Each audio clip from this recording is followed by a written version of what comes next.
সব ঠিক আছে? ইয়ে দেও, ইয়ে দিবা না? আচ্ছা, সুপ্রিয় শিক্ষার্থীরা, আসসালামু আলাইকুম, শুভ সন্ধ্যা। আশা করি আপনারা সবাই অনেক ভালো আছেন। আজকের ক্লাসটি একটি সুখবর দিয়ে শুরু করতে চাই। আপনারা হয়তো অনেকেই অবগত রয়েছেন, আমাদের প্রাইমারি স্কুলের সার্কুলারটি হয়ে গিয়েছে। আগামী 25 তারিখ থেকে আপনি আবেদন করতে পারবেন।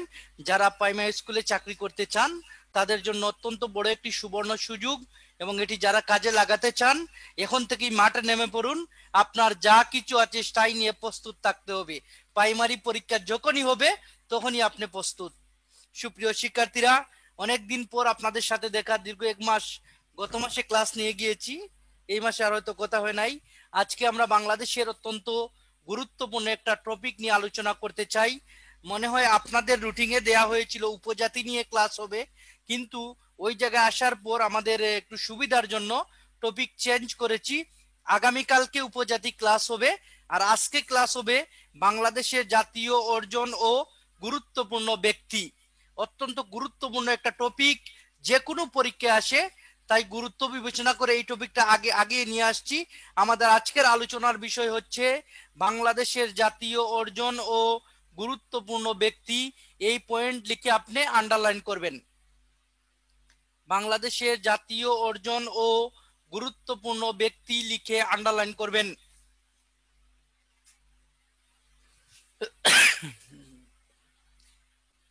কি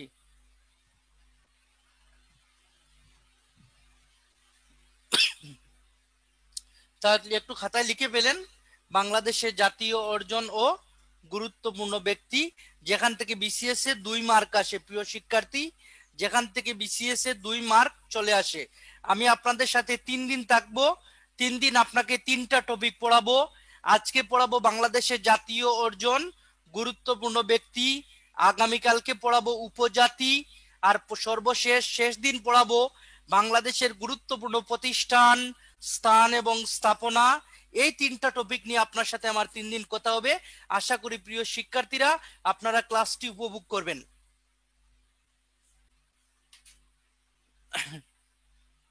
ওইটাও দেখাচ্ছেন স্টুডেন্টদেরকে। যাক, ছবিটা একটু চেঞ্জ হয়েছে, জুবাইর ভাই নিজ দায়িত্বে চেঞ্জ করেছে, আমার কোনো হাত নেই এখানে। তাহলে আমরা আমাদের টপিকটা দেখতে চাই। আমাদের আজকের আলোচনা বাংলাদেশের জাতীয় অর্জন ও গুরুত্বপূর্ণ ব্যক্তি। ওই জায়গায় দিয়ে দিন, আমি তখন সুবিধা হবে, আমার সেট আপ করা আছে। এই তো ওটাই। তাহলে প্রিয় শিক্ষার্থী, আসেন আমরা জাতীয় কিছু বিষয় নিয়ে প্রথমে আলোচনা করি। আমরা প্রথমে যে বিষয়টা নিয়ে আলোচনা করব, বাংলাদেশের জাতীয় সঙ্গীত। জাতীয় সঙ্গীত লিখে আপনি আন্ডারলাইন করবেন। জাতীয় সঙ্গীত লিখে আন্ডারলাইন করবেন।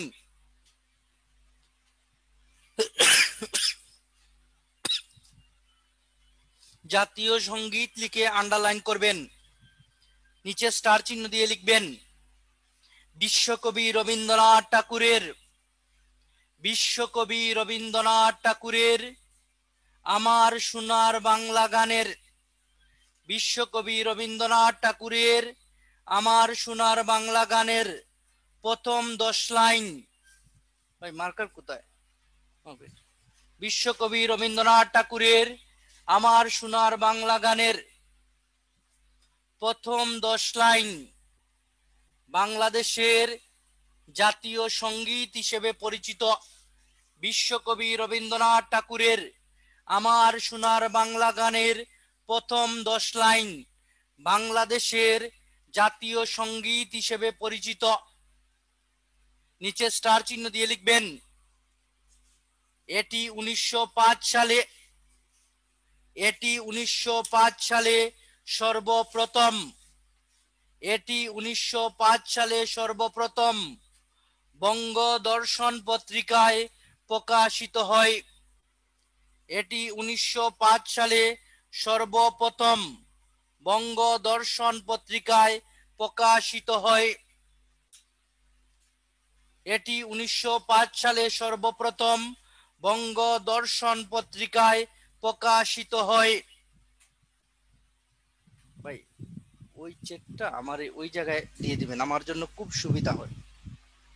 নিচে স্টার চিহ্ন দিয়ে লিখবেন এটি রবীন্দ্রনাথ ঠাকুরের, এটি রবীন্দ্রনাথ ঠাকুরের গীতবিতান কাব্যগ্রন্থের, এটি রবীন্দ্রনাথ ঠাকুরের, বোর্ডে আমি লিখে দিচ্ছি, গীতবিতান কাব্যগ্রন্থের স্বরবিতান অংশের অন্তর্ভুক্ত।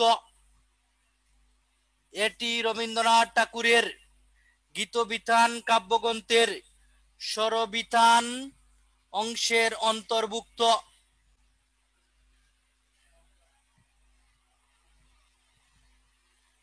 তাহলে আমি প্রথম থেকে বলি, প্রিয় শিক্ষার্থী, এটি রবীন্দ্রনাথ ঠাকুরের গীতবিতান কাব্যগ্রন্থের স্বরবিতান অংশের অন্তর্ভুক্ত।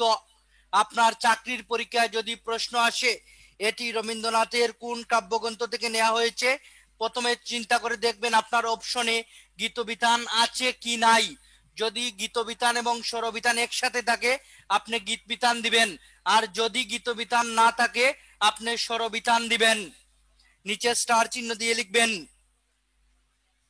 নিচে স্টার চিহ্ন দিয়ে লিখবেন এই গানের সুরকার, এই গানের সুরকার, এই গানের সুরকার কবি নিজে, মানে রবীন্দ্রনাথ ঠাকুর। এই গানের সুরকার কবি নিজেও লিখতে পারেন, অথবা চাইলে আপনার নাম লিখতে পারেন। নিচে স্টার চিহ্ন দিয়ে লিখবেন, নিচে স্টার চিহ্ন দিয়ে লিখবেন ৩রা মার্চ ১৯৭১ সালে, ৩রা মার্চ ১৯৭১ সালে ঢাকার পল্টন ময়দানে, ৩রা মার্চ ১৯৭১ সালে ঢাকার পল্টন ময়দানে তৎকালীন ছাত্রনেতা, তৎকালীন ছাত্রনেতা শাহজাহান সিরাজ, তৎকালীন ছাত্রনেতা শাহজাহান সিরাজ জাতীয় সঙ্গীত বাজানোর মাধ্যমে, তৎকালীন ছাত্রনেতা শাহজাহান সিরাজ জাতীয় সঙ্গীত বাজানোর মাধ্যমে জাতীয় পতাকা উত্তোলন করেন।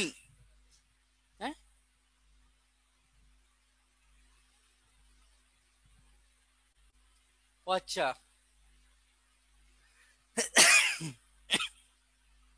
এটা আরো আগে আগে আসা উচিত ছিল আমাদের। আচ্ছা আচ্ছা, ওইটা শোনাবেন? হ্যাঁ দেন, একটু দেখি এই যে ৩ তারিখে কিভাবে বাজানো হয়েছিল একটু দেখেন, দেন ছাত্রছাত্রীকে নিয়ে একটু উপভোগ করি। এই যে ৩ তারিখে শাহজাহান সিরাজ পল্টন ময়দানে বাজিয়েছিলেন, এটাই আমরা এখন শুনবো। এগুলো বহু কষ্ট করে আপনাদের জন্য সংগ্রহ করেছি।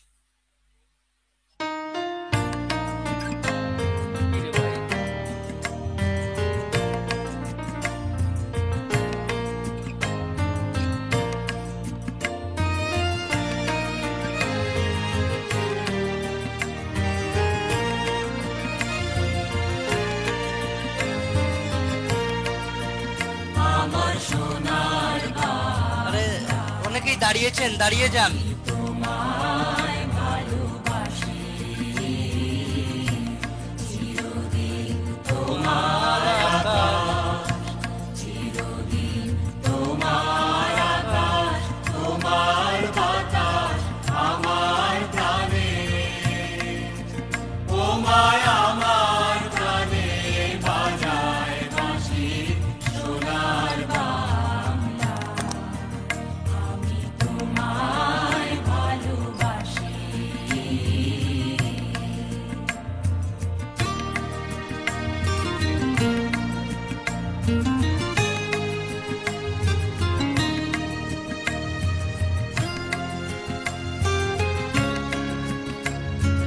দেখেন খুব ভালো লাগবে।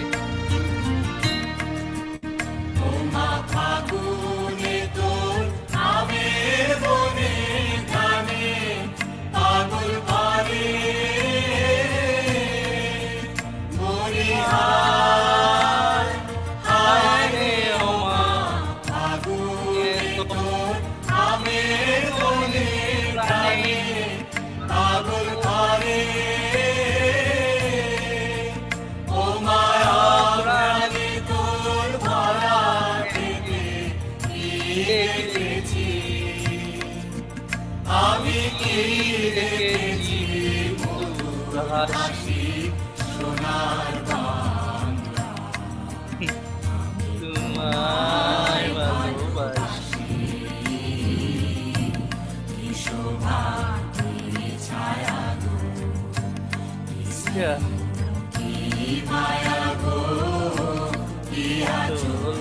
ছাইছো ঘরে নদী কূলে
ওই স্ক্রিনটা এখানে এখানে দিয়ে দিন।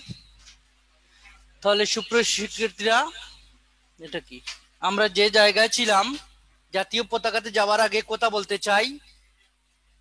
৩রা মার্চ ১৯৭১ সালে ঢাকার পল্টন ময়দানে তৎকালীন ছাত্রনেতা শাহজাহান সিরাজ জাতীয় সঙ্গীত বাজানোর মাধ্যমে জাতীয় পতাকা উত্তোলন করেন।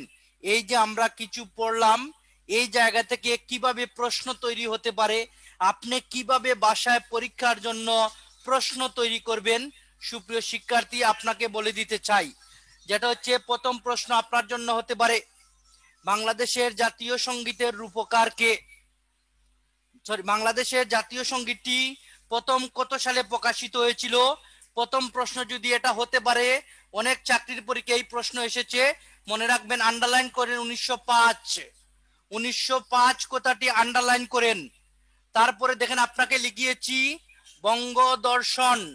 আপনার চাকরির পরীক্ষা প্রশ্ন আসবে, বাংলাদেশের জাতীয় সঙ্গীতটি প্রথম কোন পত্রিকায় প্রকাশিত হয়েছিল? আন্ডারলাইন করবেন বঙ্গদর্শন।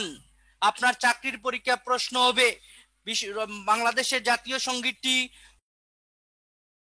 নেওয়া হয়েছে। তাহলে দেখেন এই যে আমি আপনাকে দিয়ে দিয়েছি গীতবিতান। যদি গীতবিতান কখনো না থাকে তাহলে আপনি দিয়ে দিবেন স্বরবিতান।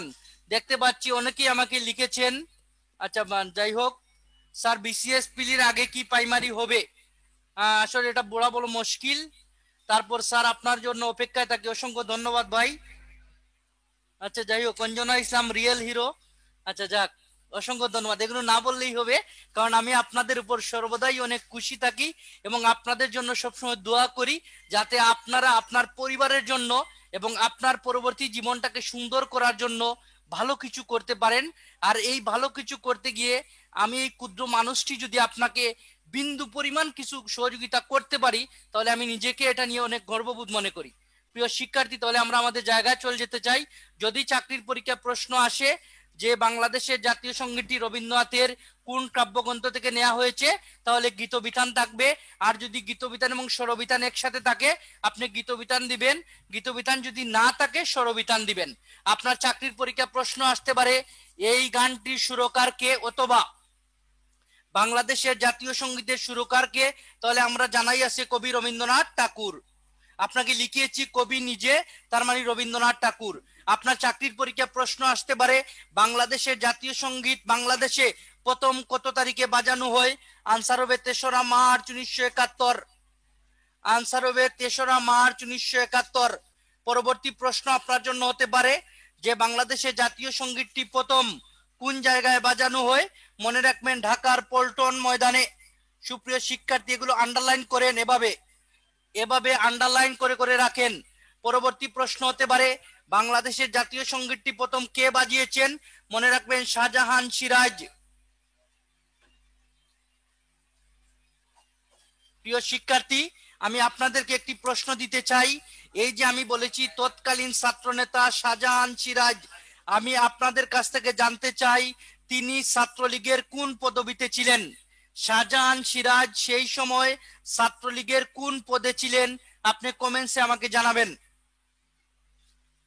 আমরা এখন পরবর্তী স্লাইডে চলে যাব। জাতীয় পতাকা লিখে আন্ডারলাইন করবেন। জাতীয় পতাকা লিখে, বাহ, অসংখ্য ধন্যবাদ। ইমতিয়াজুর রহমান আমাদেরকে জানিয়েছেন সাধারণ সম্পাদক, সাব্বির রহমান, শফিকুল ইসলাম জানিয়েছেন সাধারণ সম্পাদক, আসলে সাবেরা শরীফ জানিয়েছেন সাধারণ সম্পাদক। অসংখ্য ধন্যবাদ। সাবেরার সাথে আমার প্রতিদিনই হচ্ছে হয়, যাই হোক। তাহলে আমরা এই মুহূর্তে আপনারা যারা আনসারটি দিয়েছেন আপনাদেরকে অসংখ্য ধন্যবাদ। এভাবে উত্তর দিয়ে আমার সাথেই থাকবেন ইনশাল্লাহ। তাহলে জাতীয় পতাকা লিখে আন্ডারলাইন করবেন। জাতীয় পতাকা লিখে আন্ডারলাইন করবেন। নিচে স্টার চিহ্ন দিয়ে লিখবেন 2 মার্চ 1971 সালে, 2 মার্চ 1971 সালে ঢাকা বিশ্ববিদ্যালয়ের বটতলায়, 2 মার্চ 1971 সালে ঢাকা বিশ্ববিদ্যালয়ের বটতলায় আসম আব্দুর রব, ঢাকা বিশ্ববিদ্যালয়ের বটতলায় আসম আব্দুর রব বাংলাদেশের জাতীয় পতাকা উত্তোলন। 2 মার্চ 1971 সালে ঢাকা বিশ্ববিদ্যালয়ের বটতলায় আসম আব্দুর রব বাংলাদেশের জাতীয় পতাকা প্রথম উত্তোলন করেন। বাংলাদেশের জাতীয় পতাকা প্রথম উত্তোলন করেন। নিচে স্টার চিহ্ন দিয়ে লিখবেন মানচিত্র খচিত, মানচিত্র খচিত, মানচিত্র খচিত জাতীয় পতাকার রূপকার শিব নারায়ণ দাস। মানচিত্র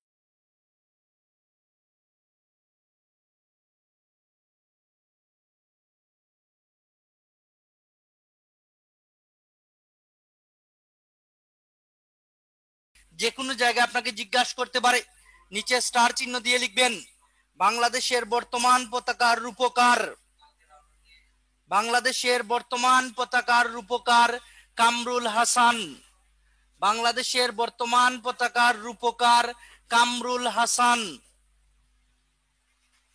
এখন আমরা জানলাম, দেখেন এখান থেকে 3 থেকে 4 রকমের প্রশ্ন হতে পারে। প্রথম প্রশ্ন, বাংলাদেশের জাতীয় পতাকা প্রথম কত তারিখে উত্তোলন হয়? আমরা জেনে গিয়েছি 2 মার্চ। তারপর বলা হয় কোন বিশ্ববিদ্যালয়ে? ঢাকা বিশ্ববিদ্যালয়ে। পরবর্তী প্রশ্ন হতে পারে কে উত্তোলন করেছেন? আসম আব্দুর রব। প্রিয় শিক্ষার্থী, বুঝতে কি পেরেছেন? আমার একটা কথা মনে পড়ে যায়, প্রায় 1 থেকে 1.5 বছর আগে বাংলাদেশের বর্তমান মাননীয় প্রধানমন্ত্রী জননেত্রী শেখ হাসিনা আসমা আব্দুর রব সম্পর্কে একটি মন্তব্য করেছিলেন, সকালে নীরব বিকালে সরব, তার নাম আসম আব্দুর রব। আমি কি বিষয়টা বুঝাতে পারলাম? তার মানে বুঝাই যাচ্ছে বর্তমান সরকারের আসমা আব্দুর রবের সাথে সম্পর্ক ভালো না। এটা এখন, হ্যাঁ, এর জন্য হচ্ছে একটু বুঝে শুনে পড়ে নিবেন। আপনার চাকরির পরীক্ষা যদি প্রশ্ন আসে বাংলাদেশের জাতীয় পতাকা বিদেশে প্রথম কত তারিখে উত্তোলন হয়েছে, কে করেছেন, কোথায় করেছেন, এরভাবে কিন্তু প্রশ্নগুলো ভেঙ্গে ভেঙ্গে আসতে পারে। নিচে স্টার চিহ্ন দিয়ে লিখবেন বিদেশে বাংলাদেশের জাতীয় পতাকা, বিদেশে বাংলাদেশের জাতীয় পতাকা প্রথম উত্তোলন হয় 18 এপ্রিল 1971 সালে। বিদেশে বাংলাদেশের জাতীয় পতাকা প্রথম উত্তোলন হয় 18 এপ্রিল 1971 সালে ভারতের কলকাতায়। ভারতের কলকাতায় পাকিস্তান হাই কমিশনারের কার্যালয়ে। ভারতের কলকাতায় পাকিস্তান হাই কমিশনারের কার্যালয়ে। নিচে স্টার চিহ্ন দিয়ে লিখবেন বিদেশে প্রথম জাতীয় পতাকা উত্তোলন করেন। বিদেশে প্রথম জাতীয় পতাকা উত্তোলন করেন এম হুসেন আলী। বিদেশে প্রথম জাতীয় পতাকা উত্তোলন করেন এম হুসেন আলী। তাহলে সুপ্রিয় শিক্ষার্থীরা, আমরা জানতে পারলাম যদি প্রশ্ন আসে বাংলাদেশের জাতীয় পতাকা বাংলাদেশে প্রথম কত তারিখে উত্তোলন হয়েছে? আনসার হবে 2 মার্চ। যদি প্রশ্ন আসে বিদেশে কত তারিখে হয়েছে প্রথম, আনসার হবে 18 এপ্রিল। যদি আপনার পরীক্ষায় প্রশ্ন আসে দেশে প্রথম কে উত্তোলন করেছেন, আসম আব্দুর রব। যদি প্রশ্ন আসে বাংলাদেশের জাতীয় পতাকা বিদেশে প্রথম কে উত্তোলন করেছেন, আনসার হবে এম হুসেন আলী। যদি চাকরির পরীক্ষায় প্রশ্ন আসে দেশে কোথায় প্রথম হয়েছে, ঢাকা বিশ্ববিদ্যালয়ের বটতলায়। বিদেশে প্রথম কোথায় হয়েছে, ভারতের কলকাতায় পাকিস্তান হাই কমিশনারের কার্যালয়ে। এই যে প্রিয় শিক্ষার্থী, আমি আপনাকে বারবার লেখাগুলো পড়ার পর প্যাটার্ন প্রশ্নের করে দেই, এভাবে কিন্তু আপনাকে বাসায় প্রশ্ন করতে হবে। এভাবে প্রত্যেকটা টিচারের লেকচার থেকে আপনাকে বাসায় কিন্তু যদি আপনি নোট তৈরি করতে পারেন প্রিয় শিক্ষার্থী, প্রশ্ন তৈরি করতে পারেন, আমি বিশ্বাস করি বাংলাদেশের যে কোনো চাকরির পরীক্ষায় আপনার এই নোটটি অনেক বেশি উপকার হবে এবং আপনি প্রশ্ন কমন পাবেন। কিন্তু এই যে সন্ধ্যাবেলা কষ্ট করে ক্লাস করে যাচ্ছেন, কিন্তু দেখা যাচ্ছে যে আপনি আপনার লিখতেছেন অথবা শুনতেছেন, কিন্তু বাসায় প্রশ্নগুলো নোট করেন না, প্রশ্ন আকারে তৈরি করেন না, তাহলে ক্লাস থেকে আপনি কতটুকু উপকৃত হবেন আসলে আমি কিছুই বলতে পারি না। এর জন্য হচ্ছে আপনাকে ওই ক্লাসে টিচার যা পড়াবে তা আপনাকে প্রশ্ন আকারে তৈরি করতে হবে। কিভাবে প্রশ্ন তৈরি করবেন আমি আপনাকে প্রত্যেকটা লাইন বাই লাইন বলে দিয়েছি। আপনার চাকরির পরীক্ষা প্রশ্ন হতে পারে মানচিত্র খচিত পতাকার রূপকার কে, শিবনারায়ণ দাস। বাংলাদেশের বর্তমান পতাকার রূপকার কে, কামরুল হাসান। নিচে 3টা স্টার চিহ্ন দিয়ে লিখবেন। আপনার পরীক্ষায় প্রশ্ন চলে আসলো, আসুক, রিসিভ করার দরকার নাই, না রিসিভ না, আপনি একটু দেন। শাহজাহান সিরা আসম আব্দুর রবকে দেখি, ছবি তো দিয়েছিলাম।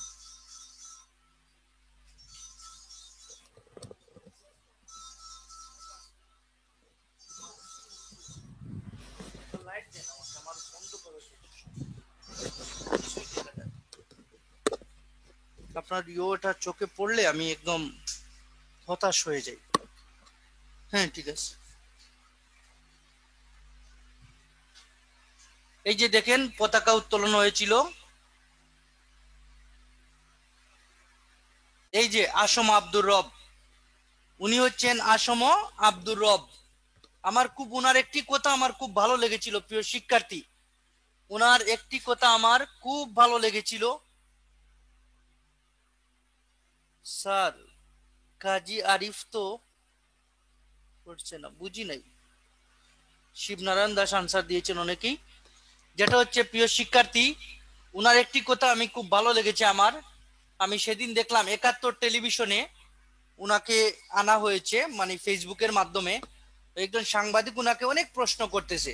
তো উনি বলেছে যে তুমি কার সাথে কথা বলতেছো, তুমি আমাকে কি কোনো রাজনৈতিক দলের হয়ে প্রশ্ন করতেছো না 71 টেলিভিশনের সাংবাদিক হয়ে আমাকে প্রশ্ন করতেছো।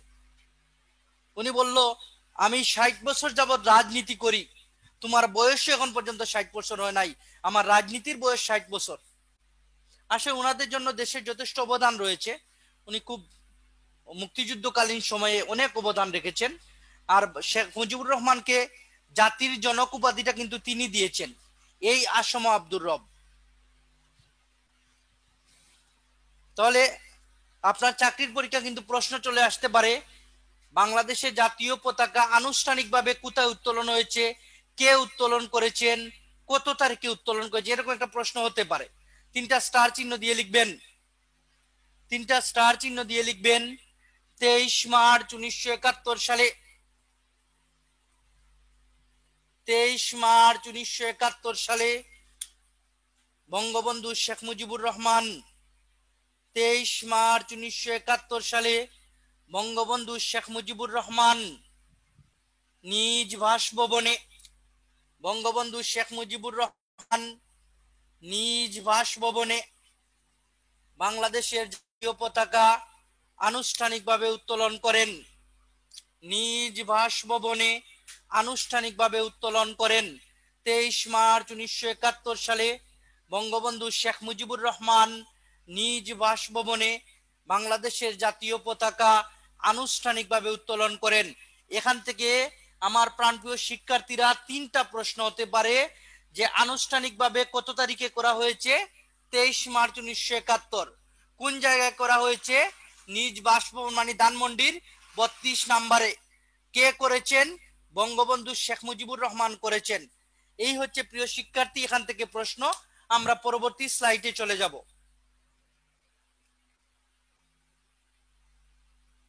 এই যে আমাদের ধানমন্ডির 32 নাম্বার বঙ্গবন্ধুর বাড়িটি দেখা যাচ্ছে, এটি বর্তমানে জাদুঘর হিসেবে রয়েছে।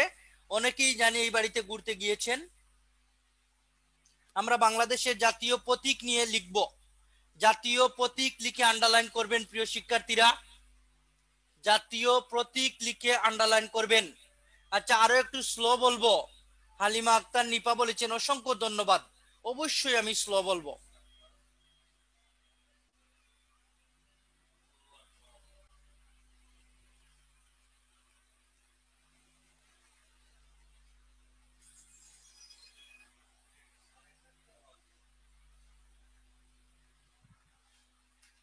তাহলে জাতীয় প্রতীক লিখেছেন, দেখেন জাতীয় প্রতীক কিন্তু দেখা যাচ্ছে প্রিয় শিক্ষার্থী। নিচে 3টা স্টার চিহ্ন দিয়ে লিখবেন। বাংলাদেশের জাতীয় প্রতীক হলো, বাংলাদেশের জাতীয় প্রতীক হলো উভয় পাশে, বাংলাদেশের জাতীয় প্রতীক হলো উভয় পাশে ধানের শীষ দ্বারা বেষ্টিত।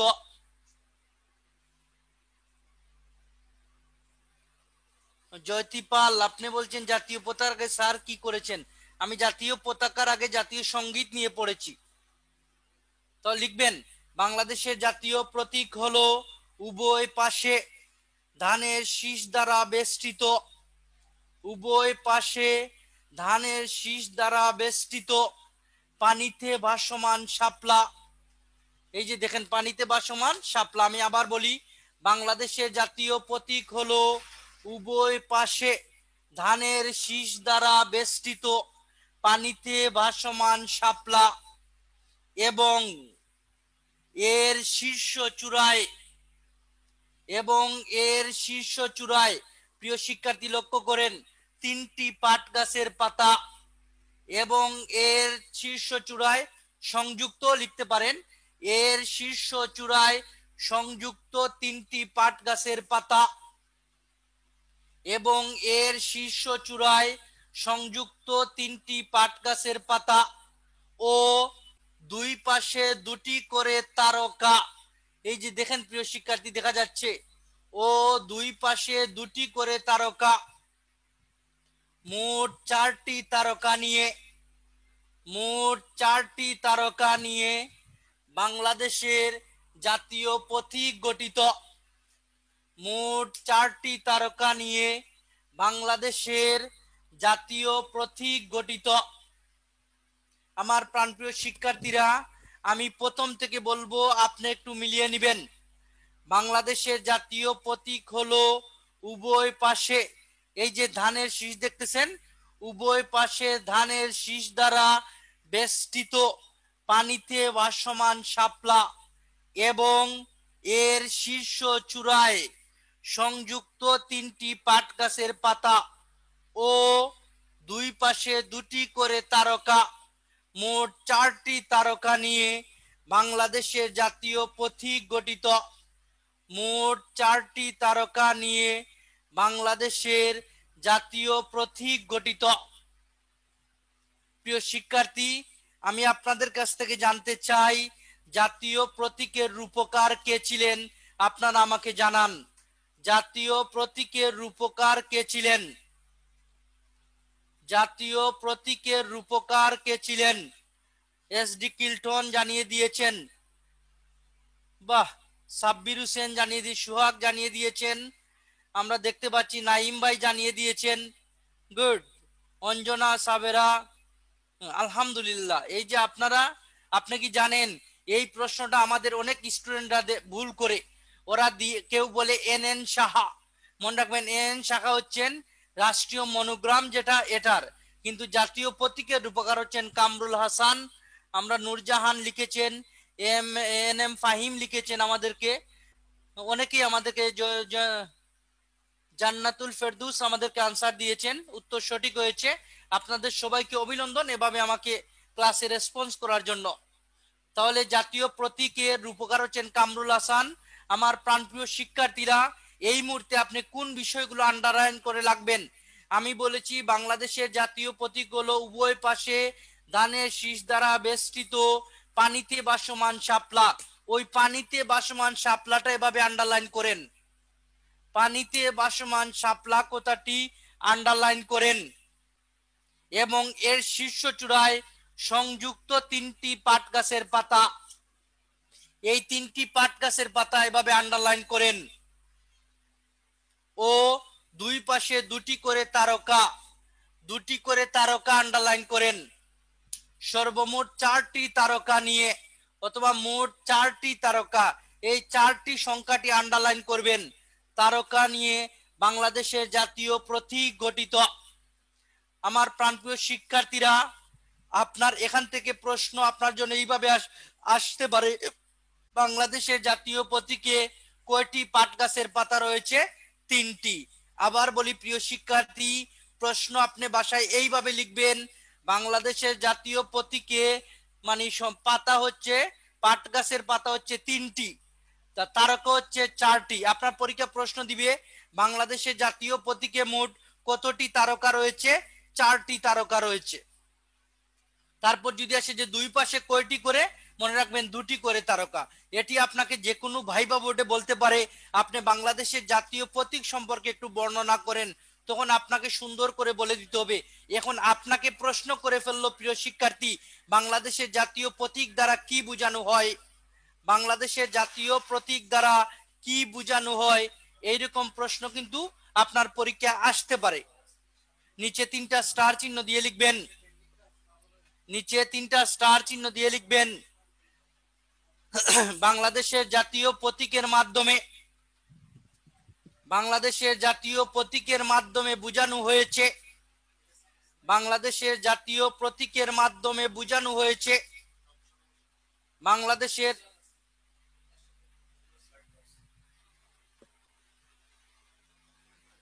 জাতীয় প্রতীকের মাধ্যমে বোঝানো হয়েছে বাংলাদেশের প্রাকৃতিক সৌন্দর্য এবং সমৃদ্ধি। সুমিদ্দা আমাদেরকে আনসার দিয়েছেন, 100% সঠিক লিখেছেন, আমার সাথে মিলিয়ে নেন। বাংলাদেশের জাতীয় প্রতীকের মাধ্যমে বোঝানো হয়েছে বাংলাদেশের প্রাকৃতিক সৌন্দর্য এবং অর্থনীতির চিত্র। বাংলাদেশের প্রাকৃতিক সৌন্দর্য এবং অর্থনীতির চিত্র, বাংলাদেশের প্রাকৃতিক সৌন্দর্য এবং অর্থনীতির চিত্র। বুঝতে কি পেরেছেন প্রাণপ্রিয় শিক্ষার্থীরা? তাহলে আমরা এই পয়েন্ট থেকে জেনে গেলাম বাংলাদেশের জাতীয় প্রতীকে উভয় পাশে ধানের শীষ রয়েছে, পানিতে ভাসমান একটা শাপলা আছে, উপরে 3টা সংযুক্ত পাট গাছের পাতা রয়েছে, দুই পাশে 2টি করে মোট 4টি তারকা রয়েছে। আর জাতীয় প্রতীকের রূপকার হচ্ছেন কামরুল হাসান। জাতীয় প্রতীকের মাধ্যমে বোঝানো হয়েছে বাংলাদেশের প্রাকৃতিক সৌন্দর্য এবং অর্থনীতির চিত্র। একটু আমাকে কমেন্টসে জানাতে হবে আমার প্রিয় শিক্ষার্থীরা, আমি যে স্পিডে কথা বলি আপনি লিখতে পারেন কিনা, আপনার লিখতে কোনো অসুবিধা হয় কিনা আমাকে একটু কমেন্টসে জানান। কারণ এত কষ্ট করে ক্লাস করবেন, আমি ক্লাসটি নিব, যদি আপনি ভাই আমার কারণে লিখতে পারেন না তাহলে তো অনেক মানে কষ্ট হয়ে যাবে আপনাদের, আমারও কষ্ট হবে। গুড, অনেকেই বলতেছেন যে স্যার লিখতে পারি, যাক খুব ভালো লাগলো। আমরা পরবর্তী স্লাইডে যাচ্ছি।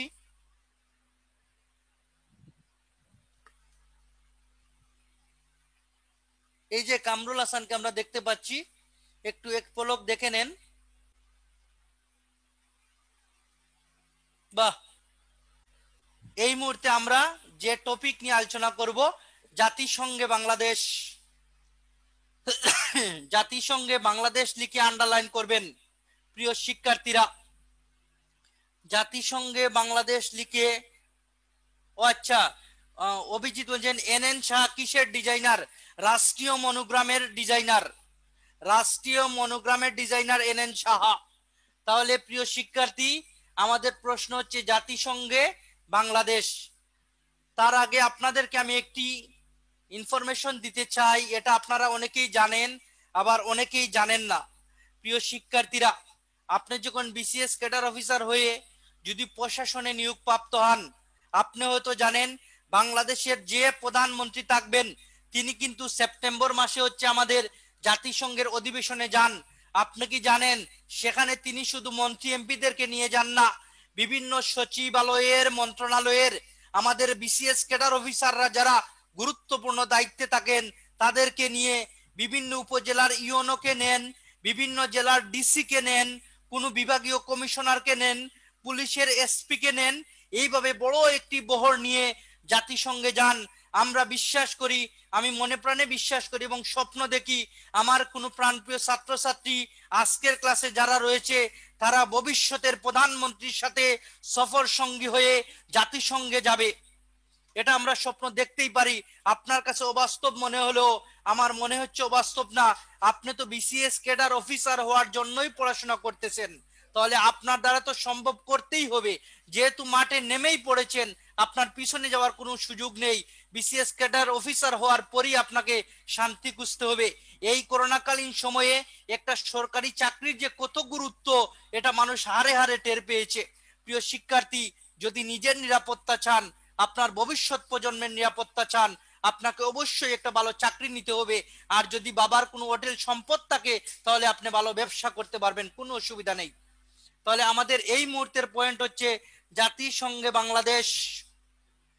জাতিসংঘে বাংলাদেশ নিয়ে আমরা মানে জাতিসংঘ বলতে আপনারা ভাববেন না আমি আন্তর্জাতিকের জাতিসংঘ পড়াবো না, আমার বাংলাদেশের সাথে জাতিসংঘের যে রিলেটেড বিষয়গুলো প্রিয় শিক্ষার্থী আমরা এইগুলো নিয়ে আলোচনা করব।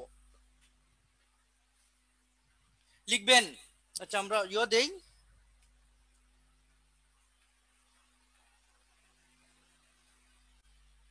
প্রথমে লিখবেন সদস্য পদ পাওয়ার প্রথম ধাপ। সদস্য পদ পাওয়ার প্রথম ধাপ লিখে আন্ডারলাইন করবেন। সদস্য পদ পাওয়ার প্রথম ধাপ লিখে আন্ডারলাইন করবেন। আমরা জানবো যে সদস্য পদ বাংলাদেশ পাওয়ার জন্য প্রথম কত তারিখে আবেদন করেছিল, কিভাবে করেছিল, এটা আমাদের জানা লাগবে। প্রিয় শিক্ষার্থী লিখবেন, নিচে স্টার চিহ্ন দিয়ে লিখবেন 8 আগস্ট 1972 সালে।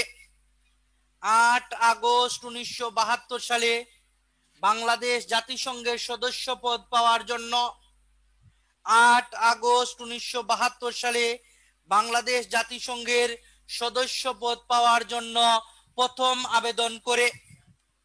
বাংলাদেশ জাতিসংঘের সদস্য পদ পাওয়ার জন্য প্রথম আবেদন করে। নিচে স্টার চিহ্ন দিয়ে লিখবেন, নিচে স্টার চিহ্ন দিয়ে লিখবেন 10 আগস্ট 1972 সালে। 10 আগস্ট 1972 সালে চীন এই প্রস্তাবে ভেটো প্রদান করে। 10 আগস্ট 1972 সালে চীন এই প্রস্তাবে ভেটো প্রদান করে। ভেটো শব্দের অর্থ হচ্ছে আমি এটা মানি না। ভেটো শব্দের অর্থ হচ্ছে আমি এটা মানি না। তাহলে দেখেন 8 তারিখে আমরা আবেদন করেছি, 10 তারিখে ভেটো প্রদান করেছে, তার মানে হচ্ছে আমরা সদস্য পদ অর্জন করতে পারলাম না। বুঝতে কি পেরেছেন প্রিয় শিক্ষার্থী? আর ভেটো প্রদান করতে পারে তারাই যারা নিরাপত্তা পরিষদের সদস্য থাকে। নিচে স্টার চিহ্ন দিয়ে লিখবেন 17 অক্টোবর 1972 সালে। 17 অক্টোবর 1972 সালে জাতিসংঘ বাংলাদেশকে 17 অক্টোবর 1972 সালে জাতিসংঘ বাংলাদেশকে স্থায়ী পর্যবেক্ষকের মর্যাদা দেয়। 17 অক্টোবর 1972 সালে জাতিসংঘ বাংলাদেশকে স্থায়ী পর্যবেক্ষকের মর্যাদা দেয়। স্থায়ী পর্যবেক্ষকের মর্যাদা দেয় মানে অধিবেশনে যেতে পারবেন কিন্তু কোনো আপনার প্রস্তাবনা পেশ করতে পারবেন না, মানে সান্ত্বনা পুরস্কার। তাহলে যদি চাকরির পরীক্ষায় প্রশ্ন আসে বাংলাদেশ জাতিসংঘের সদস্য পদ পাওয়ার জন্য প্রথম কত সালে আবেদন করেছিল, মনে রাখবেন সালটা খুবই গুরুত্বপূর্ণ। 1972 সালে বাংলাদেশকে সদস্য পদ পাওয়ার ক্ষেত্রে প্রথম কোন দেশ ভেটো দিয়েছিল? মনে রাখবেন চীন ভেটো দিয়েছিল। প্রশ্ন হতে পারে যে তাহলে ভেটো শব্দের অর্থ কি? ভেটো শব্দের অর্থ হচ্ছে আমি এটা মানি না। কিন্তু আমরা লক্ষ্য করেছি প্রিয় শিক্ষার্থী, চীনের সাথে কিন্তু এখন বাংলাদেশের খুব ভালো সম্পর্ক। চীনের সাথে বাংলাদেশের বর্তমান সময়ে খুব ভালো সম্পর্ক, আবার ভারতের সাথে চীনের খুব খারাপ সম্পর্ক। এর জন্যই চীন বাংলাদেশকে হাতে নিয়েছে। এই পলিসি তাদের সবাই বুঝে প্রিয় শিক্ষার্থী। এই করোনার ভ্যাকসিন বের হবে বলে বলেই সব শেষ হয়ে যাচ্ছে। কবে যে আসবে করোনার ভ্যাকসিন, খুব অধীর আগ্রহে আশায় আছি। নিচে 3টা স্টার চিহ্ন দিয়ে লিখবেন সদস্য পদ পাওয়ার দ্বিতীয় ধাপ। আমরা দেখি দ্বিতীয়বার আবেদন করেও সদস্য পদ পাওয়া যায় কিনা। প্রথমবার তো আমরা পেলাম না। সদস্য পদ পাওয়ার দ্বিতীয় ধাপ লিখে আন্ডারলাইন করবেন। সদস্য পদ পাওয়ার দ্বিতীয় ধাপ লিখবেন 1973 সালে বাংলাদেশ জাতিসংঘের সদস্য পদ পাওয়ার জন্য 1973 সালে বাংলাদেশ জাতিসংঘের সদস্য পদ পাওয়ার জন্য দ্বিতীয়বার আবেদন করে 1973, এখানে তারিখ লাগবে না, 1973 সালে বাংলাদেশ জাতিসংঘের সদস্য পদ পাওয়ার জন্য দ্বিতীয়বার আবেদন করে। আমাদের সাব্বির হোসেন ভাই লিখেছেন দহরম মরহম সম্পর্ক। আচ্ছা, সৈয়দ মেহেদি হাসান লাস্ট লাইনটা কি আবার বলবেন? অবশ্যই প্রিয় শিক্ষার্থী, আপনি চাইলে কেন আমি বলবো না। যেটা হচ্ছে 17 অক্টোবর 1972 সালে বাংলাদেশ জাতিসংঘ বাংলাদেশকে স্থায়ী পর্যবেক্ষকের মর্যাদা দেয়। আমি আবার বলি প্রিয় শিক্ষার্থী, 17 অক্টোবর 1972 সালে জাতিসংঘ বাংলাদেশকে স্থায়ী পর্যবেক্ষকের মর্যাদা দেয়। এটা লিখার পর আমি বলেছি লিখার জন্য সদস্য পদ পাওয়ার দ্বিতীয় উদ্যোগ। নিচে স্টার চিহ্ন দিয়ে লিখার জন্য বলেছি 1973 সালে বাংলাদেশ জাতিসংঘের সদস্য পদ পাওয়ার জন্য 1973 সালে বাংলাদেশ জাতিসংঘের সদস্য পদ পাওয়ার জন্য দ্বিতীয়বার আবেদন করে। দাড়ি দিয়ে লিখবেন আবারও চীন ভেটো প্রদান করে। দাড়ি দিয়ে লিখবেন আবারও চীন ভেটো প্রদান করে। আবারও চীন ভেটো প্রদান করে। তার মানে বুঝতে কি পেরেছেন আমার প্রাণপ্রিয় শিক্ষার্থীরা? চীন কিন্তু আমাদেরকে 2বার ভেটো প্রদান করেছে। হায় হায়, চীন আমাদেরকে 2বার ভেটো প্রদান করেছে সদস্য পদ না পাওয়ার জন্য। তাহলে আপনার মনে কিন্তু প্রশ্ন হতে পারে, স্যার চীন কেন বারবার আমাদেরকে ভেটো প্রদান করে? এটা আপনার একটা প্রশ্ন হতেই পারে। স্যার চীনের আপত্তির কারণ, বাহ, এই দেখছেন আমি বলার আগে আমার প্রিয় শিক্ষার্থী সাব্বির ভাই বলে দিয়েছেন যে কেন বারবার আপত্তি করে। মনে রাখবেন প্রিয় শিক্ষার্থী, এটা হচ্ছে একটা রাজনৈতিক কারণ। কারণ পাকিস্তানের সাথে চীনের হচ্ছে সবচেয়ে, এই যে আপনি বলেছিলেন আগে, এই যে দহরম মহরম সম্পর্ক, পাকিস্তানের সাথে সম্পর্ক থাকায় বাংলাদেশের সাথে চীন সম্পর্ক রাখতে চায় নাই। কারণ মহান মুক্তিযুদ্ধের সময় চীন আমাদের বিপক্ষে ছিল সব সময়। এই কারণ থেকেই পাকিস্তানের সাথে, এই যে আমাদের ডাক্তার সারওয়ার ভাই বলে দিয়েছেন আনসারটি, অসংখ্য ধন্যবাদ ভাই। আপনি এই যে আরেকজন লিখেছেন খায়রুল ইসলামও বলে দিয়েছেন আমাদেরকে। একমাত্র কারণ হচ্ছে চীনের সাথে পাকিস্তানের গুড রিলেশন, এর জন্য তারা বাংলাদেশকে এত পাত্তা দেয় নাই। আর তখন তো বাংলাদেশ ছিল তলাবিহীন জুড়ি ছিল আমাদের বাংলাদেশ। কিন্তু বর্তমান সময়ের প্রেক্ষিতে, সময়ের পরিক্রমায় আমাদের এই স্বাধীন বাংলাদেশ বিশ্বের বুকে মাথা উঁচু করে দাঁড়িয়েছে। তাই চীনের মতো রাষ্ট্র, যুক্তরাষ্ট্রের মতো রাষ্ট্র এসে বাংলাদেশের কাছেও বিভিন্ন সময় সুযোগ সুবিধা নিতে চায়। ইনশাল্লাহ ভবিষ্যতে আমরা আরো এগিয়ে যাব। নিচে স্টার চিহ্ন দিয়ে লিখবেন সদস্য পদ অর্জন, মানে আর কত আমরা ব্যর্থ হব বলেন। এখন আমরা আর চীনের কথা মানব না, আমরা সদস্য পদ লাভ করব প্রিয় শিক্ষার্থী। সদস্য পদ লাভ লিখে আন্ডারলাইন করবেন। সদস্য পদ লাভ লিখে আন্ডারলাইন করবেন। তার আগে আমি আপনাদের কাছ থেকে জানতে চাই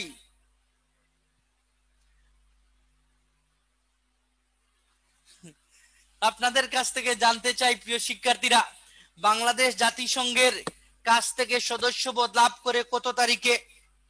এটা 3বার বিভিন্ন চাকরির পরীক্ষায়, বিসিএস এসেছে, অনেক পরীক্ষা এসেছে। তাহলে একটু বলে দেন আমার প্রাণপ্রিয় শিক্ষার্থীরা, বাংলাদেশ জাতিসংঘের সদস্যপদ পেয়েছে কত তারিখে? তারিখ বলতে হবে, সাল আমাদের সবারই জানা আছে। গুড, বাহ, হ্যাঁ আলহামদুলিল্লাহ। এই যে অনেক ভালো লাগে, এগুলো অনেক ভালো লাগে, বুঝতে পেরেছেন? আর এই ভালো লাগা থেকেই প্রতি মাসে ওই সুদূর সিলেট থেকে চলে আসি আপনাদের জন্য। আর যারা যেসব টিচাররা এই ক্লাস নেন সবাই মোটামুটি ঢাকার ভিতরেই থাকেন, আমি একমাত্র ঢাকার বাহির থেকে আসি। যাই হোক, তাহলে নিচে 3টা স্টার চিহ্ন দিয়ে লিখবেন 1974 সালে চীন। 1900, অনেকেই সঠিক আনসার দিচ্ছেন, এটা অনেক ভালো লক্ষণ, গুড সাইন।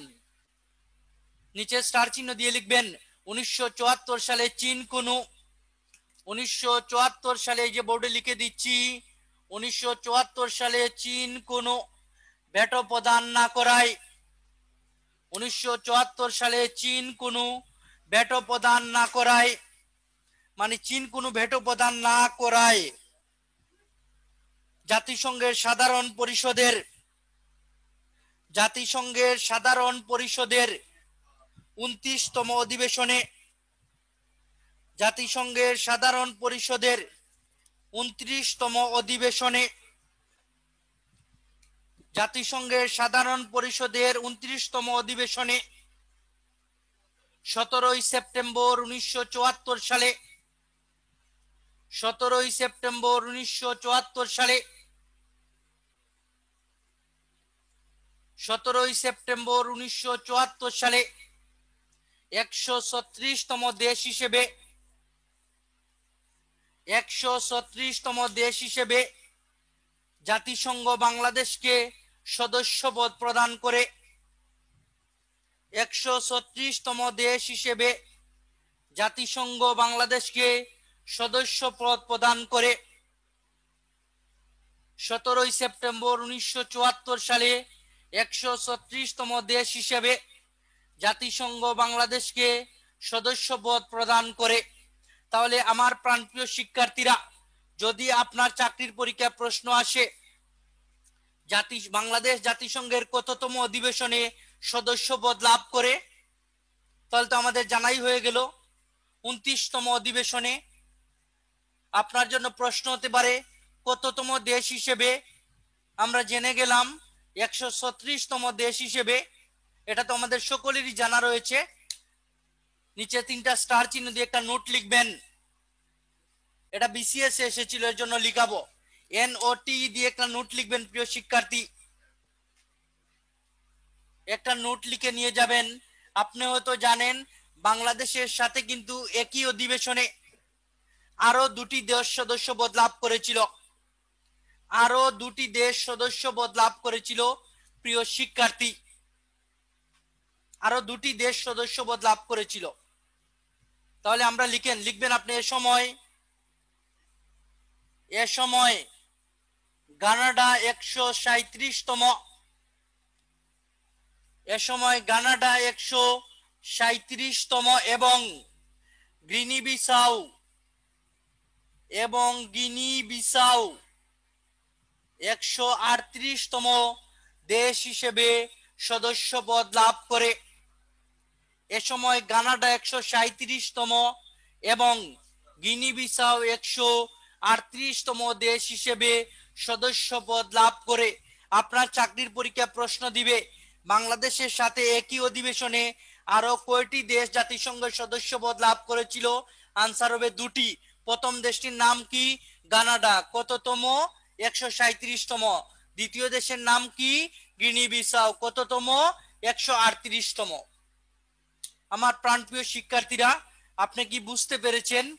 তাহলে আমরা এই টপিক থেকে জানলাম বাংলাদেশ জাতিসংঘের 29তম অধিবেশনে 136তম দেশ হিসেবে সদস্যপদ লাভ করেছে। 17ই সেপ্টেম্বর 1974 সালে আমরা সদস্যপদ অর্জন করেছি। তারপরে হচ্ছে প্রশ্ন যদি হয় বাংলাদেশ জাতিসংঘের কয়টি দেশের, মানে একই অধিবেশনের সদস্যপদ পেয়েছে, তাতেও আমরা জেনে গিয়েছি প্রিয় শিক্ষার্থী। এর জন্য আপনাকে এটা মনোযোগ দিয়ে পড়তে হবে। আমরা পরবর্তী পয়েন্টে যেতে চাই।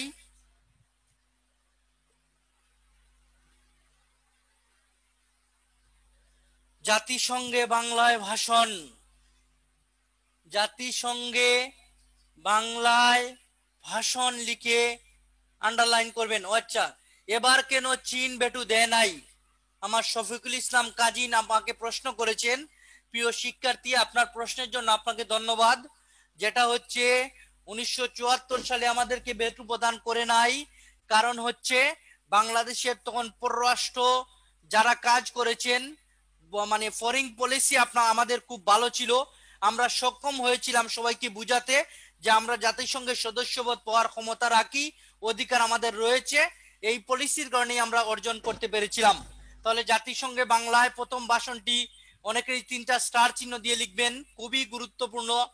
25 সেপ্টেম্বর 1974 সালে, 25 সেপ্টেম্বর 1974 সালে, 25 সেপ্টেম্বর 1974 সালে জাতিসংঘের 29তম অধিবেশনে, 25 সেপ্টেম্বর 1974 সালে জাতিসংঘের 29তম অধিবেশনে বঙ্গবন্ধু শেখ মুজিবুর রহমান, বঙ্গবন্ধু শেখ মুজিবুর রহমান প্রথম বাংলায় ভাষণ প্রদান করেন।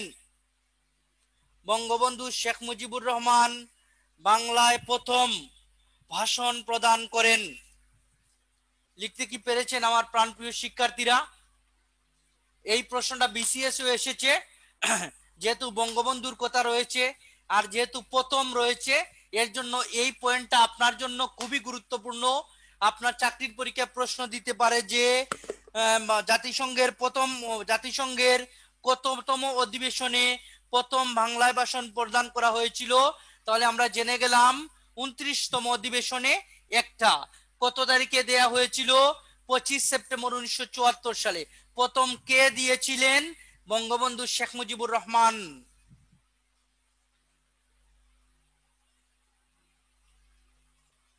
আসেন আমরা এই ভাষণটি একটু শুনি। জুবের ভাই, এটা দেন তো, ভালো লাগবে, একটু আমরা আনন্দও পাবো। 1974 সালের 25 সেপ্টেম্বর আমরা শুনবো ডকুমেন্টারি। লাল সবুজ পতাকা পদ পদ করে উঠছে জাতিসংঘ সদর দফতরের সামনে। আরও শতাধিক দেশের পতাকার পাশে বাংলাদেশ ঠাঁই করে নিয়েছে নিজ আসন। ভেতরে চলছে 29তম সাধারণ অধিবেশন। সভাপতির আসনে আলজেরীয় পররাষ্ট্রমন্ত্রী আবদেল আজিজ বুতেফ্লিকা বাঙালি জাতির মহান নেতা হিসেবে পরিচয় করিয়ে দিয়ে তিনি বক্তৃতা মঞ্চে আহ্বান করেন বঙ্গবন্ধু শেখ মুজিবুর রহমানকে।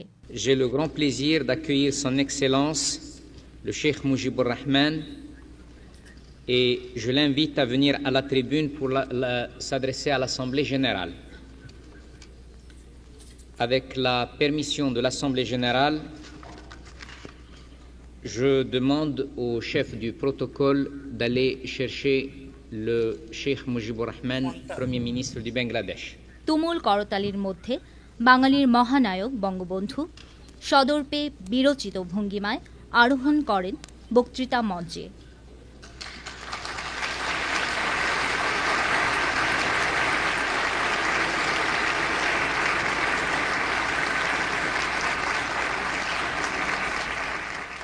এক পলকে দেখে নেন চারদিক। এরপর শুরু করেন বক্তৃতা মাতৃভাষা বাংলায়।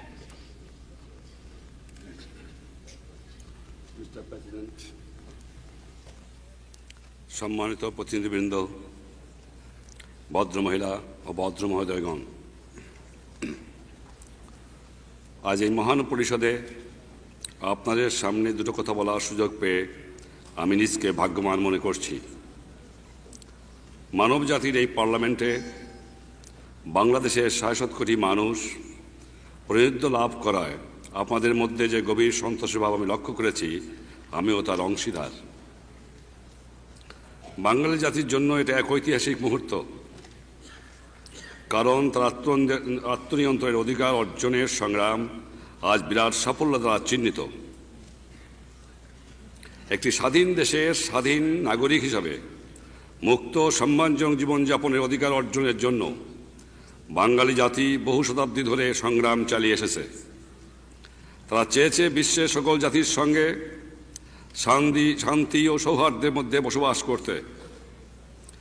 জাতিসংঘ সনদে যে মহান আদর্শের কথা বলা হয়েছে তা আমাদের জনগণের আদর্শ, এবং এই আদর্শের জন্য তারা চরম ত্যাগ স্বীকার করেছেন।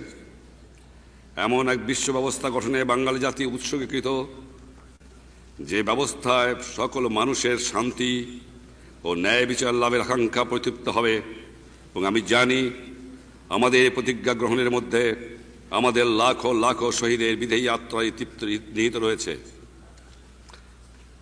আমাদের জন্য বিশেষ সৌভাগ্যের কথা, বাংলাদেশে বিরাট চ্যালেঞ্জ মোকাবেলার করার কাজে যেসব দেশ ও জাতি বাংলাদেশকে সাহায্য করেছেন, আমি তাদেরও আমার আন্তরিক ধন্যবাদ জানাই।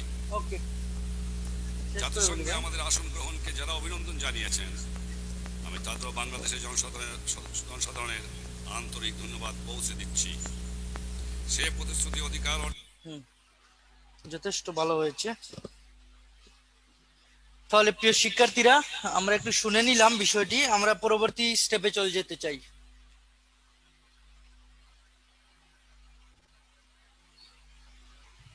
লিখবেন জাতিসংঘের সাধারণ পরিষদে বাংলাদেশ। জাতিসংঘের সাধারণ পরিষদে বাংলাদেশ লিখে আন্ডারলাইন করবেন। জাতিসংঘের সাধারণ পরিষদে বাংলাদেশ লিখে আন্ডারলাইন করবেন। প্রিয় শিক্ষার্থী, লিখবেন 1986 সালে 1986 সালে জাতিসংঘের 41তম জাতিসংঘের সাধারণ পরিষদের 41তম অধিবেশনে, আমি প্রথম থেকে বলি, 1986 সালে জাতিসংঘের সাধারণ পরিষদের 41তম অধিবেশনে বাংলাদেশ সভাপতি নির্বাচিত হয়। জাতিসংঘের সাধারণ পরিষদের 41তম অধিবেশনে বাংলাদেশ সভাপতি নির্বাচিত হয়। বাংলাদেশ সভাপতি নির্বাচিত হয়। আমার প্রাণপ্রিয় শিক্ষার্থীরা একটু দেখে নেন তাহলে বাংলাদেশ জাতিসংঘের সাধারণ পরিষদের কততম অধিবেশনে সভাপতি হয়েছিল, এটা আন্ডারলাইন করেন ভালোভাবে। 41তম অধিবেশনে কত সালে হয়েছিল? 1986 সালে হয়েছিল। নিচে 3টা স্টার চিহ্ন দিয়ে লিখবেন। এ সময় সভাপতিত্ব